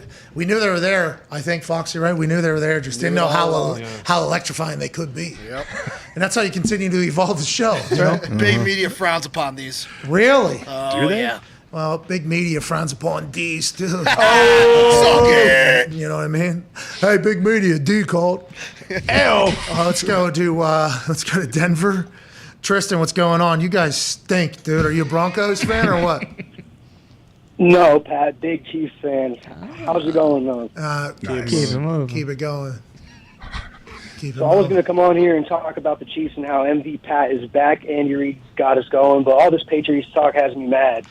Mac Jones has thrown 139 yards against the Panthers, 198 against the Browns. He has 7 picks, Pat. I just don't get it. I don't get all the Mac Jones talk. Tristan, he's a rookie quarterback. I mean, he isn't getting judged as a rookie quarterback because I think we all view him as like a 90-year-old at this point. Yep. But it is like I don't think of him as a rookie quarterback. Am I wrong in that? Am I the only person? No, he spent like 9 years at Alabama, and just how he looks and how he carries himself. You're like, oh, this guy is like a 38-year-old, 16-year vet. Yeah, it really does feel like that. And I think it's because all the conversation about Mac Jones leading into the draft that ended up being absolutely nothing. Trevor Lawrence, I'm a rookie. He's going to grow. He's going to make some plays. He's going to do his thing. Zach Wilson, is he a guy? Is he not a guy? Fields, it's like, okay, he's making some plays. Yeah. There's sparks. Now, Mac Jones, they're winning games. He's managing games. Yeah. It doesn't feel like he is in the same. And it's because he's in a much better position than all these other guys, obviously. But he's taking advantage of it. I don't think Tristan's right there. I think there is a reason and cause for celebration if you're a Patriots fan with how Mac is playing. Yeah, that guy's a clown. But no, I mean, Mac, for a few of his games, he hasn't played a lot of the fourth quarter. Like, he came out yesterday with 10 minutes left, I think. Yeah, they're resting him, dude. I mean, the strength of their team is the defense and the run game too. If you're rushing for 150 plus yards, you don't need your quarterback to throw for 300 yards. And yet another thing, he is getting paid no money. Nothing. In comparison to other quarterbacks, so they can build up around him. They can spend $160 million in one day in the offseason. And the salary cap's going up. So, I mean, if they can get him to the point about the guy who said it earlier about the whole Brady overreaction, like if they can get him like a Randy Moss type or just someone who is a real deep Stevenson's a fucking guy too. Yeah. Have you seen his running back, Stevenson? He's unbelievable. Number 38, terrible number. I guess it could be good if he continues to crush it, but I didn't expect anything from a number 38. He is unbelievable out of the backfield. Really, really good. He's on his rookie deal. Who is he? Where's he from? Arkansas. Fourth round pick, yeah. Oklahoma. Oklahoma? Okay, cool. No. You don't even know a guy. Well, you know, Boomer Red and Sooner, white, Red and White. Yeah. College over there. College, yeah, over there. And Damian Harris also on his rookie deal. Stevenson, I guess, is from Las Vegas, born and raised. Okay. Really? Then he went to Oklahoma. I think there's a couple tie-in there. And where'd he go? Did he go to that famous Centennial. So. What? That's on me. Centennial. You know, it's tinsel time. Tonight playing I told you, in San Francisco. Eyes and ends. That's all right. Throw me off. You got it right, though. You had a good stat there. Well, you're a native Spanish speaker, though, Zeke. Is he? Figured Centennial Park might. Yeah. Oh, yeah. Oh, see, you put it in that. Did they ever catch the actual person? Oh, yeah. Who was it? I don't know. Dave? He was Run? He was hiding in the woods. With Oh, the yeah. militia. So it was Run Doug or Run Dave? Rudolph. Rudolph. Dave Rudolph was the excellent attorney in the Owl case. Oh, yeah. Eric Rudolph. There you go. Eric Rudolph. Run, Rudolph, run. That's a banger. It was. What a reign of terror old Rudolph had. Yeah. No kidding. Yeah, Mason, he stinks. True. Not that one. Not that one. He got caught eating Taco Bell out of a garbage can, so I got caught, right? Yeah, Mason down did? in town. Both of them, yeah. Yeah. I don't know if Mason's eating TB out of a dumpster. I think he's living pretty good, but Maybe too good. they love him over there. Is that because they Who? drafted him? Colbert and Probably, yeah. He stinks. They extended him. well, he throws it like a jab. He throws it like a beer pong ball almost. It does come out weird. It comes out odd. Yeah, it looks like he's like, you know what I mean? And he puts it on a button every once in a while. A button. I think everyone was just waiting for a pick six in that game yesterday. That was the only way a team was going to They win. lost the turnover battle 3-0. So that also happened yesterday. And you guys got out of there with a tie. That debunks some sort of Yeah, stuff. that's right. -3. I mean, that's terrible. That's unbelievable. 2 in overtime. I don't know how. Yeah, 2 in overtime. Good for Goff playing no turnover ball. Yeah. Well, I think MCDC's first thing was, tell you what, man, you ain't going to do anything today. We're not doing anything with you. Did you see him calling plays? It was awesome. Yeah. Them zooming in it. on MCDC calling plays, I'm like, this is what I'm here for. Fucking take ownership of the team, MCDC. And pound the ball. They were running the ball. They run it well. Like that's when they're, this is exactly how he drew it up, probably. Yep. Let's go to Mooney down there in Texas. What's going on, Mooney? Hey, boys, how we doing? Keep moving. Hey, I got a question about a long-lost friend of the show. We haven't talked about him in a while, Shinigami. Oh, jeez. Hey, what's going on, dude? There's people just showed up at the office. Can't wait to talk. Hey, how's it going? Oh, gotcha. Good to see you. I don't know, dude. I mean, I do know, but there's no. What's going on, boys? Good to see you. How we doing, boys? How we doing, huh? How you doing? How's your family? Shinigami, what's going on? I seen something was going on with Shinigami. Is he still fighting out there? No, all I saw somebody stole his badass car, and he's had a GoFundMe set up to get a new car. It is a fucking heater of a whip. Send him the Hemi. We should. What did he say? This guy's making shit. A Yeah. Shinigami. He said it's a heater of a whip. Jeez. Mooney, come on. Mooney. Hey, what if he flies out, stays a couple nights with you, and fixes up the Hemi and drives it home? Who? Shinigami. No. Shinigami and I had a relationship. He pronounced my name wrong. And that was all she wrote. You know what I mean? That's all she wrote. Oh, no. But CFO Phil, help Shinigami get a new car, please. I don't know how we're doing Well, that. we give him one of AJ's shitty cars. Yeah, give you one of your Ohio State legend license plated free cars. The three-wheeler. Why doesn't Uncle Wexy fucking help out? Maybe he could. He probably could. I don't have any extra cars to give him. Maybe AJ hires my security. Shinigami? Yeah. Yeah, keep him outside the house. That's not a bad idea. He'll just come everywhere with me and just ride shotgun? Yeah. Shinigami and Hawk. There's a little ring to that. We might have to explore this. Oh. Go ahead, kick him in the face for me. This is awesome. Shinigami, good for you, man. We're going to help the GoFundMe, and AJ said he'll hire you. He's got to wear a gi, though. He's got to wear a gi at all times. He He doesn't own anything else. Yeah, and he also, I mean, he's going to have the headband. The headband will be on. Of course. I mean, maybe at least for maybe a few events a year, I would love to hire him. I didn't know Shinigami. I don't even want to know the events, but the Shinigami, he didn't have any other jobs other than the fighting in the cage I believe thing. he's a full-time MMA fighter. Come on. Who fought exclusively at like high school fields that they just threw a fence up around. Shinigami, we're lucky to be a part of your glorious run. But Title sponsor. Dana's got to get him in. Heard he's going in the Kumite. All right, I don't know what that means. I assume that's a good reference to Karate Kid. Bloodsport. Oh shit, I knew it was something. But he should have had a different plan for life, I think. You know what I mean? And I guess it is my fault.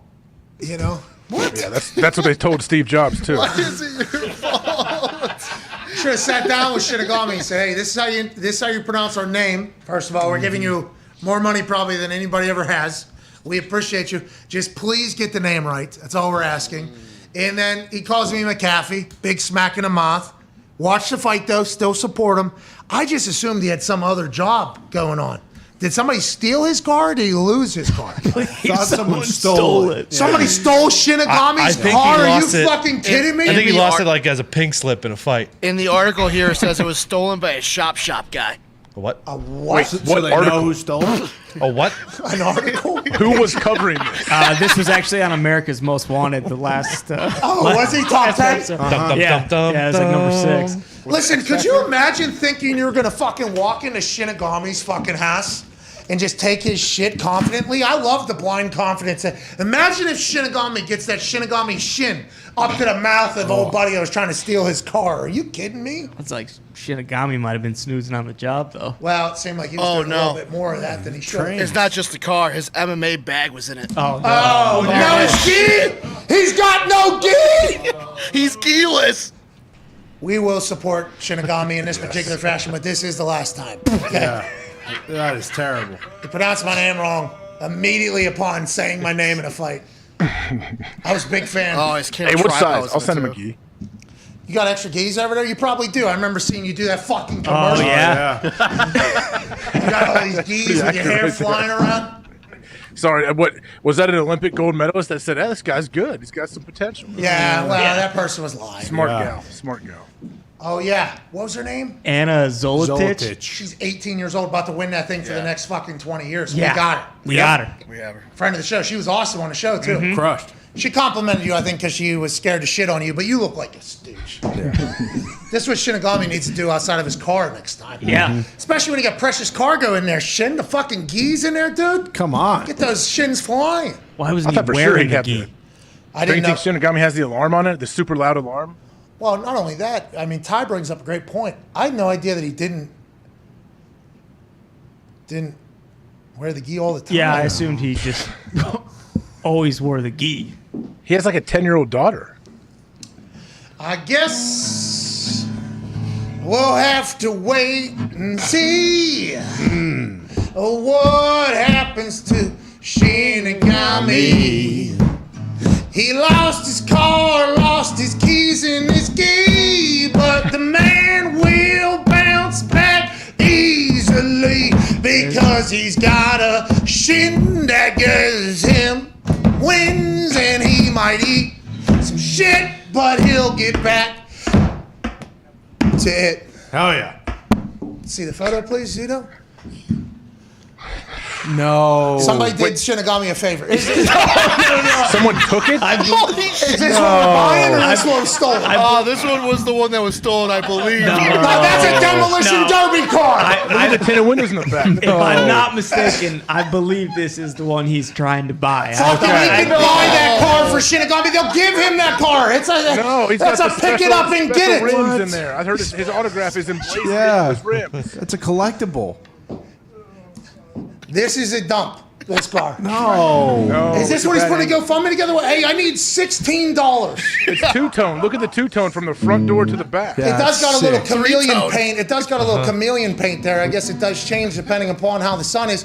Phil, we can buy this guy this car. I mean, this is what, $14? I mean, that car people are giving away right now. Shinigami, this is not good. This is prime time pimp your ride car. Yeah. If Exhibit's not doing it. Oh, I put a dojo in the back. Exactly. I don't care. Shinigami's a scumbag. He's asking for like $9,000. Hey, no, he's asking for a $9,000 for this car. This car is maybe worth like $200. Yeah, that is. Hey, by the way, Mitt is on Snooper right now, but he is telling the truth. I thought this was a giveaway. I didn't know people paid. So we forgot the MMA bag is worth some part of the $7,000 he's asking. Yeah, but for. Shinigami put the MMA bag in that thing.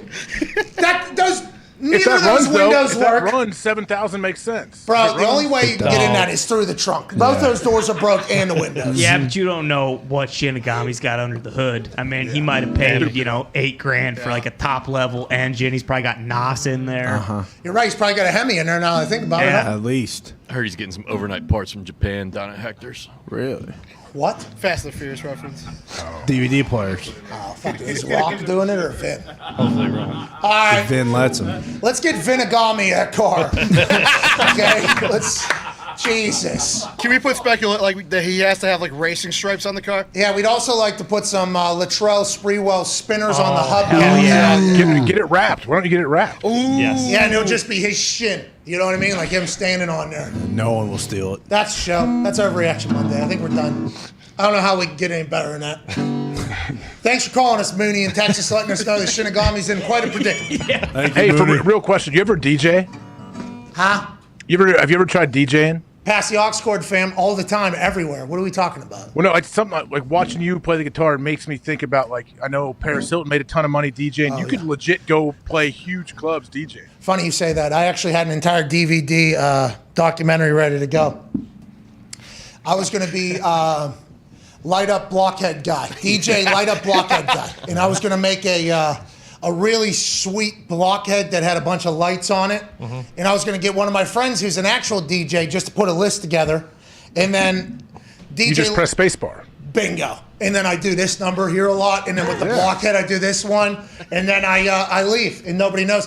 And I only thought of that because I do have friends that are actual DJs, and they're incredibly talented. Incredibly talented. The way they can mix songs together and slow down BPM and all, like everything they can do is amazing. But then obviously the only people that make any money are the people that can sell out places, and you got to have a good gimmick, and I guess you got to have a good set. But the good set can be pieced together by anybody, and if tech fails for an actual DJ, the tech could fail for a non-DJ. It just seems to be one and together. So yeah, I almost put together a lot of money to put a doc together for that, just kind of exposing that entire thing. Then I realized, this is going to take a lot of time. And I don't want to travel or do it. Yeah, but the true genius of DJ Light Up Blockhead was that you don't actually have to be there. Yeah, because I can just put that blockhead on anybody, basically, and teach them a couple moves. We need this one a little bit. This one's a big one. Yeah. That'd be perfect. Do it. Well, I think I'm moving into the guitar. Did you hear me slapping? Yeah. Look at that Slapping shit. that thing. My Real John good. Butler trio, dude. We don't even have to put the block on AJ's head, just the lights. Idiot. I don't think that's my calling. Maybe Uncle Lexi could take care of that. Yeah. Thank you, Uncle Waxy. Well, we're not saying that. That's AJ. Yeah, I didn't say AJ. that. That was AJ's voice. Oh no. All right, AJ.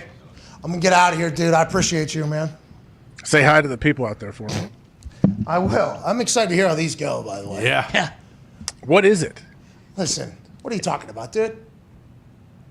I don't know. That's why I'm asking you. Well, I don't know what this is, to be honest with you. It could But be. you know the people? Yeah. Oh, okay. I thought some randoms that walked in while you were doing a live show. No. We know these. I didn't know 4 people were showing up. But that was kind of dropped on me today. But Interesting. I'm sure. Hey, mind if Gary comes along? I don't know if that was his name, but Gary I'm V? sure he's a good guy. Gary V's out there? here? Oh, come on. No, I shouldn't have said. Gary V is not here. Damn. He's here in spirit, though. No, Gary V's working. Get out of here. Yeah. Always. Drawing a Spirit. cartoon. He has fucking time to be here. No, he doesn't. I've been enjoying Gary V stuff has been popping up in my algorithm a lot more lately. Yeah, it's awesome. It's good to get him back. Yeah. You think you work harder than me? No way. Is that what he said to somebody? Yeah, someone asked. Did he quote Jameis Winston? Is that what he just No, he said no. No one's working harder than me.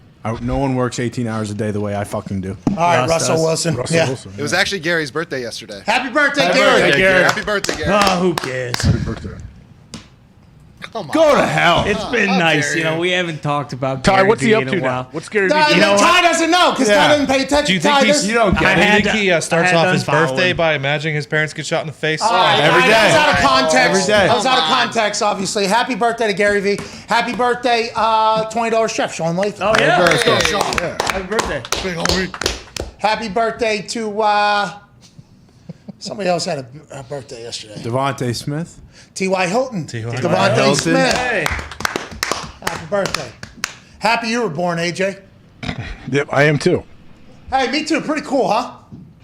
Pretty cool that happened, isn't it? Yeah, because the percentage of you being a fucking human is so low. You know how hard you had to swim to become a human? That's right. You should celebrate every day. That's Gary E40. V. That's back in my life. I'm thankful for it. I don't care what birthday. any of you say. Happy birthday. I like liquor and sex. So every morning when you wake up, who are you going to envision dying in front of you so Oh, you feel jeez. good about yourself? He and I have much different ways of motivating ourselves and stuff like that. You know, for me, I like to think back to, when life stunk to motivate myself and put in perspective. He likes people to potentially think of loved ones disappearing to put life in perspective. It's all context. It's all part of the game, you know? Yeah. It is a wild thing to be on the record of stating, though. Yeah. He's it's a nuts fucking that- wacko. I mean, No. Guy What does he spends say what though, little Kyle? What free does he say, time he really? has going to fucking garage sales in New Jersey and No, buying he's- baseball cards. He's a weirdo. He's teaching others how to make money and hustle and grind and everything. like Yeah. that. Exactly. Okay. If you want to be a professional full-time garage sale attender, guess what? You're gonna be living in a fucking cardboard box. You can't make a living doing that. Can't be a part-time MMA guy either. Yep. Wow. Good luck, Shinigami. All right. We're with you. We're going to help Shinigami for sure. Get him his dream ride. That's What? what he should take a page out of Gary V's book. It was also Condoleezza Rice's birthday yesterday. Happy Hey, birthday, Condoleezza Rice. Happy birthday, Lisa. She spoke to the Colts one time. Stanford, right? She's Stanford? Yep. Oh, yeah. Hell yeah. She spoke to the Colts when Luck got drafted and talked about how when she talks to foreign diplomats about the game of football, it's territory. This is a territory war game, basically. And I think she's a big fan of punting. That's what I got from the whole message. I mean, I was in the back. She was talking to everybody. I was in the back. Well, when she left, I said, yeah, she fucking loves calculated turnover. Let's go ahead and gain some territory. Team on 3. 1, 2, 3. Team. Thank you, Condoleezza. Thank you. Happy birthday. The Browns almost hired her to be the head coach. That's right. Yeah. Wow, and Rev Run. The big day yesterday. Rev Run. Rev's okay, Yeah, right? Rev's Yeah. right. Oh, yeah, he Is had that he? show for a while. Yeah, he was putting out tweets and stuff from his bathtub naked at the end of it. Yeah. And God is Blackberry. love. It was. God is love. Rev. Rev. Yeah, speaking of that, Connor, where have you been? What, dude? Bath talk. He's saying it's Is falling Bat off. Talk still happening? Oh, well, yeah. Clearly, thanks for following the product, prick. Is it really? You're an asshole. What's this guy? You're a real son of a bitch. You're a real sack of shit. You're a sawed-off prick. I hate you. Whoa, whoa, whoa, whoa, whoa, whoa, I haven't seen it whoa. in weeks. No, well, it's your algorithm. I did see you post on Instagram the other day, so maybe Meta will realize you're still alive, and maybe that's why the algorithm AJ's alive. is so different. But the fact that you just dunked on Connor like that, when he worked so hard on those bath talks. Pissing on my face on a Monday that I love. Thanks a lot. You had a rock concert. That was awesome. Wow. Yeah, that was interesting. Yeah, what was that? The band didn't think it was That was a very lot of awesome. piss. I ain't never seen that much piss. A lot of water during that show, I believe. I don't know how you don't get dehydrated during a performance either. I know. Yeah. Also, what was that guy saying? Piss on my face right now. I need it. In my mouth. You're missing my mouth. Let's get out of here. It's a good show. I don't know how you get to that point. Well, I'm sure you know people that have gotten to that point, though, AJ, and that's Not personally, no. yeah, over there in Ohio, please. Yeah. Freak. I mean, if they have, they haven't told me. But yeah. Yeah, but you suspect some of your friends. Oh, this Golden Shire genius right here. There he is. Right here, this person. Yeah, I would have a bunch of follow-ups. If someone's like, hey, man, I just love when somebody pees in my mouth. I would be like, okay, hold on, sit down. I got to ask you. Well, I don't know about any of that, but there was somebody in our locker room that some stories had made its way to my part of the locker room, and I had to have a sit-down Q&A with the person, obviously, to learn. People are in some weird shit back there, huh? Someone dump it on their chest. Is that what happened? Come on. At that point, I don't think I realized that adults potentially do dump on each other, but everything else seemed to be fair game for said person. Double mine. It's the Hawk special. Yeah. What? Yeah, the Hawk special. Oh, is that okay? Yeah, you get a non-concussive shit That right is on cool. your chest. Yeah. What do you do that you get in that deep that you need that? I don't know. Well, that's what happened. First episode of Secession? No, billions. That wasn't dumb. Paul Maybe Giamatti. it was. I don't know what's going on. I have so many questions for this. Succession's good. You have to view person too differently the entire time. Like, okay, so at night you drink gallons of piss. All right, cool, man. Stay hydrated. There's a whole industry for that. Well, well, Shinigami should do that. Patch Adams. No, Someone's drinking gallons. Patch is a gallons. Houlihan. Patch is a Houlihan. Of course. Patch Adams. He was a doctor. Yes, he was a doctor. He was a doctor. Patch Adams, I don't think he was drank not piss. drinking piss. No, he said happiness is the best cure. That's right. Patches O'Houlihan said, though, hey, go ahead and drink because it's sterile and it tastes good. I don't know if that's what that guy was doing on that stage or all these people do around town, but. In Survivor, they boil it before they drink it. The piss? No, you go back page, get a little wet work. Jesus. All right. That's the show. That is the show. I don't know what that is. It's getting peed on, wet work. Oh, that's what it's called? Yeah, it's a golden shower. In the industry. It's called wet work? Yeah, they come in, they lay a bunch of plastic down. I seen that in that one movie. There's a movie. Jennifer Aniston's in it. Along came Paulie. It's also where I'm thinking. Horrible bosses? Boom. Yeah. Don't they have a full thing where they set the whole thing up? That's exactly where I'm getting this from. I thought so. So don't trust or believe anything we say. We do know the Shinigami's in an interesting spot right now. We don't know if he's getting any golden showers, but he will be showered down with a brand new hatchback, I think, from us. Holy shit. That hatchback is $45. There is no way. You scrap that thing, you make less than $20. I don't know. Look how It's at small least that is. five. At least $5 5 what? grand. What? Do you know cars are expensive, man? Even these, if it runs, No it's a lot. way! You don't know, What dude. planet are you on? Absolutely. I drove by this. You pay $120K for $60,000 cars, but this car is $5,000 enough. That thing's $100 at most. 117. With the fees and everything. Uncalled for. Yeah, well, That the is fees with were the fees. $117,000. But anyways, to compare the Jeep with a Hemi to this thing that I've seen on the side of the road in the, just broken down. They're giving these things away. Take it. It'll actually say best offer or take it. That is literally how this works. Who took this glamour shot of the car? Shin, I think it was his dream. He said, let me see that thing. Is there any interior pics? Let me find out. It looks like a picture that comes from a Netflix murder special. Jeez. Yeah. Not just Netflix. I think Dateline as well. I mean, there's a lot. There may be a dead body in the back of that. Did you guys see, maybe, we don't know, a lot of room for it. Could be a couple bodies. We don't know if John Wayne Gacy, the pride of Waterloo, Iowa. No. Not starting this. Yep. Did you see Red Notice this weekend? Most watched movie in the history of Netflix. It 'cause it's stunk. What? Yeah. What do you mean it stunk? Reynolds and Rock stole the show. I watched. I fell asleep. I didn't get to the fell end asleep of it. 2 separate times trying to watch it. Netflix has done this with these big movies. They pay a bunch of money. They get 3 good stars. The story stunk. What? The movie stunk. Like I was Sandler and very Jennifer Aniston. disappointed. I love very it. Don't disappointed. you say Whoa. what you just said. And also you.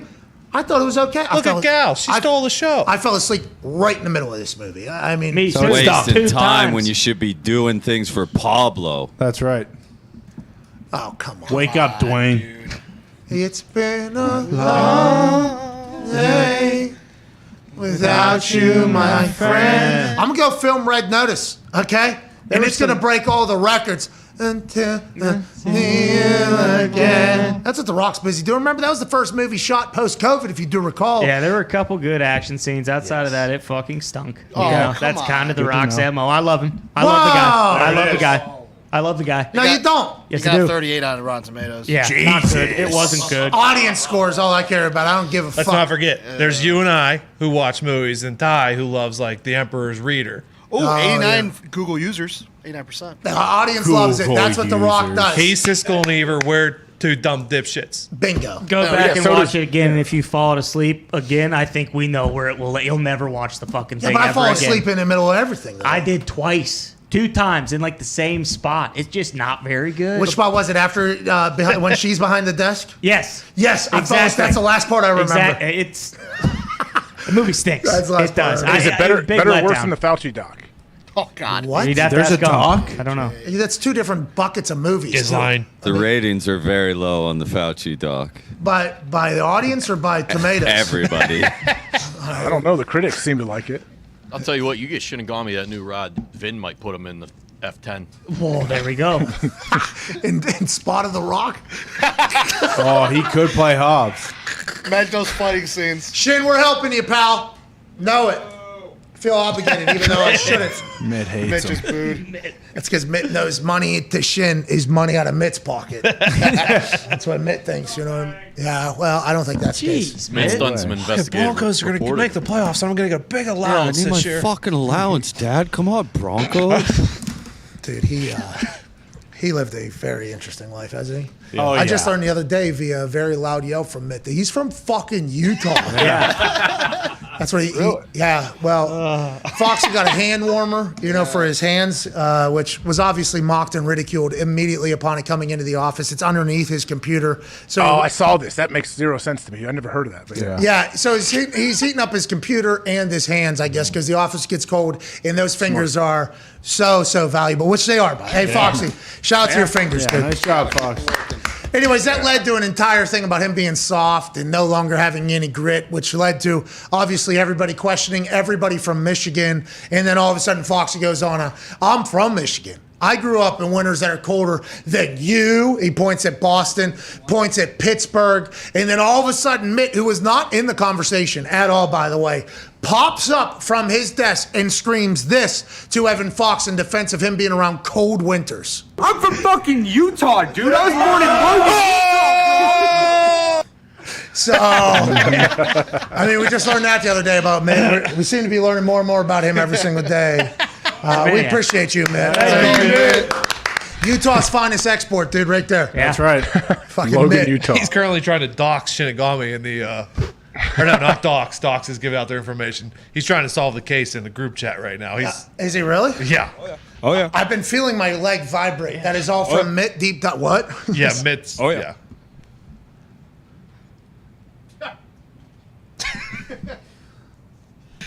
This dude's unbelievable. Sherlock Mitt. Jesus, Dude, Mitt. he's trying to bury Shinigami. Dive into the police reports. Mitt, you're from Utah, okay? You've had a pretty good existence. Shinigami's trying to buy a $45 car for $9,000. Yeah. Okay, maybe have a little empathy, huh? Do you have any of that in Utah, Mitt? Oh, actually, no. I have empathy for people with hard work and dedication, like my father. Oh, and your father's My father's father. But yeah, I am from Logan, Utah. Yeah. My dad worked. I make more money than my dad did when he worked there for 7 All right, anyways, good. You're an play. asshole for what you're doing to Shinigami, pal. Hey, Shinigami's an asshole for trying to just get a GoFundMe for a $200 car. Oh, $7,000. jeez, Mitt. It wasn't even his car. It's a stock photo. Hey, thanks for being the watchdog of the internet, man. Jesus. Detective Mitt.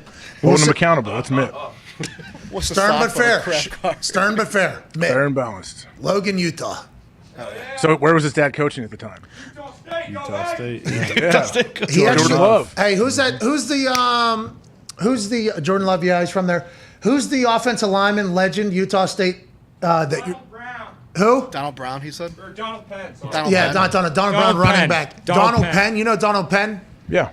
So it was always amazing because Donald Penn is this legend of a dude, right? And he's a badass dude. Giant. Before every time we played the Raiders, he would come over to tiny-ass Tom McMahon, and it was a full embrace, a full hug, how you doing? And then he would jog away and fucking go demolish people. And I was always like, Tom, what the hell? I went into his home when he was in high school, brought him to Utah State. So everybody said we shouldn't be able to get him to Utah State. He and I had a great connection, hell of a football player. Yeah, he is. And by the way, through Tom McMahon, I got a G-Pass from Donald Penn as well. That's awesome. I ran into him a couple times. He was very nice to me, everything like that. There is a dude you do not want to piss off. He almost fought a couple fucking fans. You remember that? Parking lot, in a parking lot. He was driving yeah. out of the Raiders game in his Mercedes, and something happened, and somebody said something. He gets out of his car. What's that, motherfucker? And it was, obviously, everybody's on camera. Ain't nobody wanted that smoke with Donald Penn. No way. But yeah, Tom McMahon, I guess, recruited him, and probably the greatest Utah State football player of all time. Yeah. Right? Yeah. Bobby Wagner's up there. He's kind of He's getting very to good. Donald Penn's level. Donald Penn's a OG. Donald Penn, Utah State Hall of Famer this year, actually. Shout out. Hey, congrats, Don. Attaboy, Donald. And also Tom McMahon, who recruited him. Attaboy, Tom. Hey. And now Tom's son, Mitt, obviously for being a watchdog of the internet, so Shinigami doesn't get ripped off for a $9,000 car that's actually worth $200. Attaboy. Way to go, Mitt. Logan, Utah's finest. All right, we're out of here. There's a random person in my office, 3 people I know. Can't wait to go chat with them. They hear everything I'm saying right now. They know a buzzsaw is potentially coming. Tell them to steal some of that flavored water. Still have not. Still have no idea. Who ordered the bag? We haven't found the smoking purse. Apparently there was more. You got to bring in a lie detector. What do you mean? What? That's what I've heard. Really? I haven't heard the same thing. That's I what thought you I heard. would maybe That's be what you giving a heard heads because up. you ordered it, or No.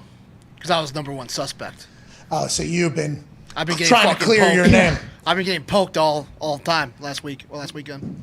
Well, holes were being poked through your story for the last week, yes, but you have had your feet to the fire over this entire situation, and you said, no, I'm going to get to the bottom of this so that you can free yourself from the guilt that other people have been throwing on you unjustly. Yeah.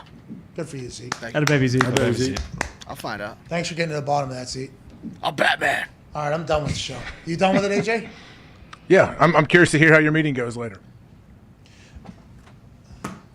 There was a legendary one on Friday. Hey, listen, there was an absolutely legendary meeting that happened on Friday. Legendary. Never be able to talk about it publicly. Yeah, we will. 10 years from now. There you go. Yep. Oh yeah. I'm looking forward to 10 years from now to hear it. Set your calendar. Yep. It was awesome. on my AJ, calendar right now. awesome. I believe it. These suits, hey, this is how things go. Blah, blah, blah, blah, blah. And then I come busting. Excuse me, one of those. Excuse me. I have a couple questions for you. Feet to the fire. You trying to fuck me over, huh? Fuck me? No, fuck you, pal. How about that? 22 minutes of that, basically. It's good. People, like we said before, Mitt is holding people accountable. You're holding these guys accountable. Yeah, I am. Me and Mitt. That's right. Thank you, Mitt. Taking over the world. These people are going to love hearing the story from Friday's meeting, by the way. The people that are here. Oh, yeah. They are going to love this. All right, I'm out of here. It's a really bright light. Yeah, very bright. Oh, yeah. It's a key light. Easy getting toward. I get scared when you start going towards that back wall. We get it, pal. Not like you pig. You probably tried to pee on something on the other side of this. He did. Don't doubt To it. tie this whole thing back together here. wouldn't be the first time in this office. That's right. Can't pee on something. Yeah, pisses all over the floor every time he comes in. Didn't he piss in a bag? Yeah, Oh, yeah. For Pee whatever bag. reason, brought in like a big Ziploc bag full of piss and just dumped it all over the floor. And then left the bag in there. Yeah, it's like okay, Couldn't AJ, even pick that's up the bag. weird. Disgusting. Somebody actually Interesting. did that to our office. Yeah. And it was you, we think. Wait, Pete in a Ziploc bag? Yeah, there's only one other potential suspect. Yeah. Oh It's yeah. you and one other person. Look at my head. Nah, it's not me. Both gigantic heads. Yeah. All right, that's a show. What do we got tomorrow? Anything cool? Oh, Aaron yeah. Rodgers. Rodgers Tuesday. Oh, yeah, we got Aaron Rodgers Tuesday, obviously. No. I was gonna say, is Tony Saragusa on tomorrow?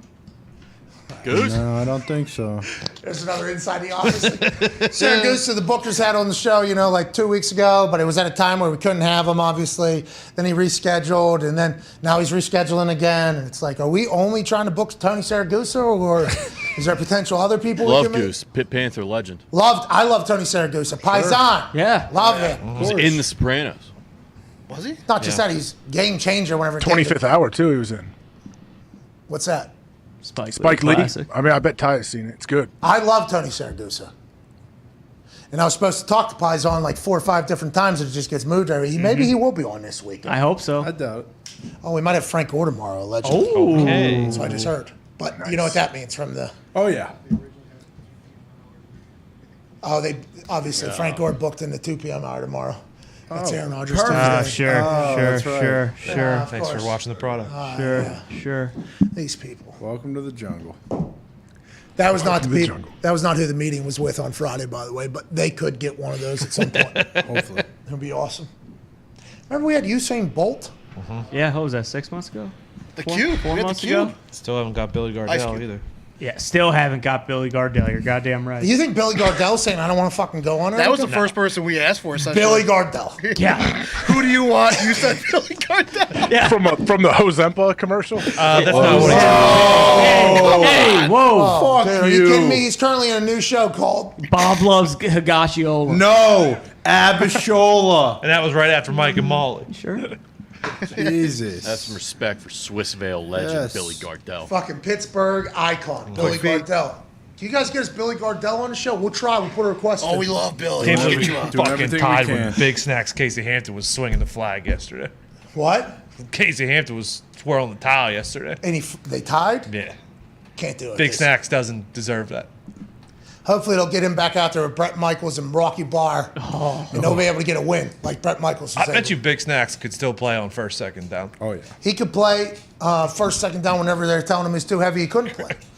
That's what Casey Hampton does. You remember that back in the day with those nose tackles?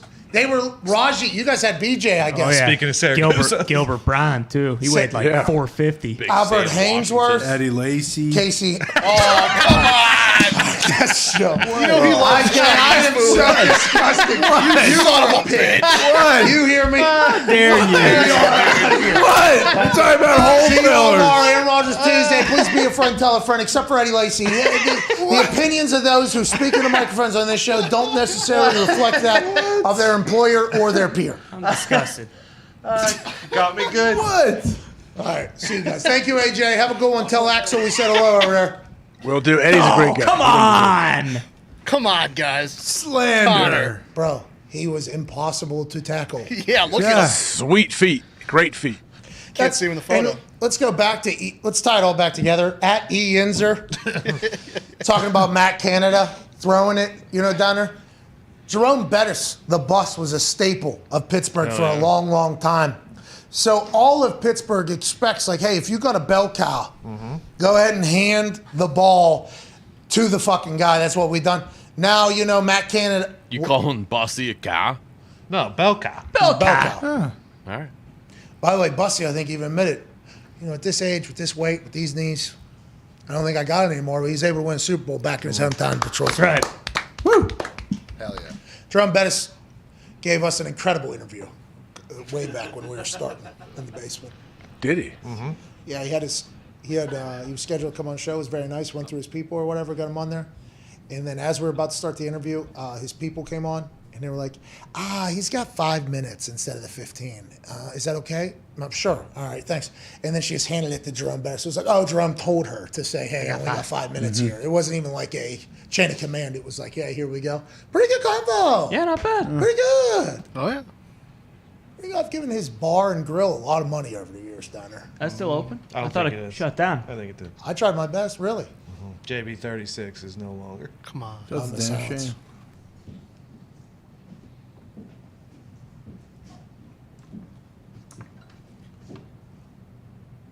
It was gone too quick.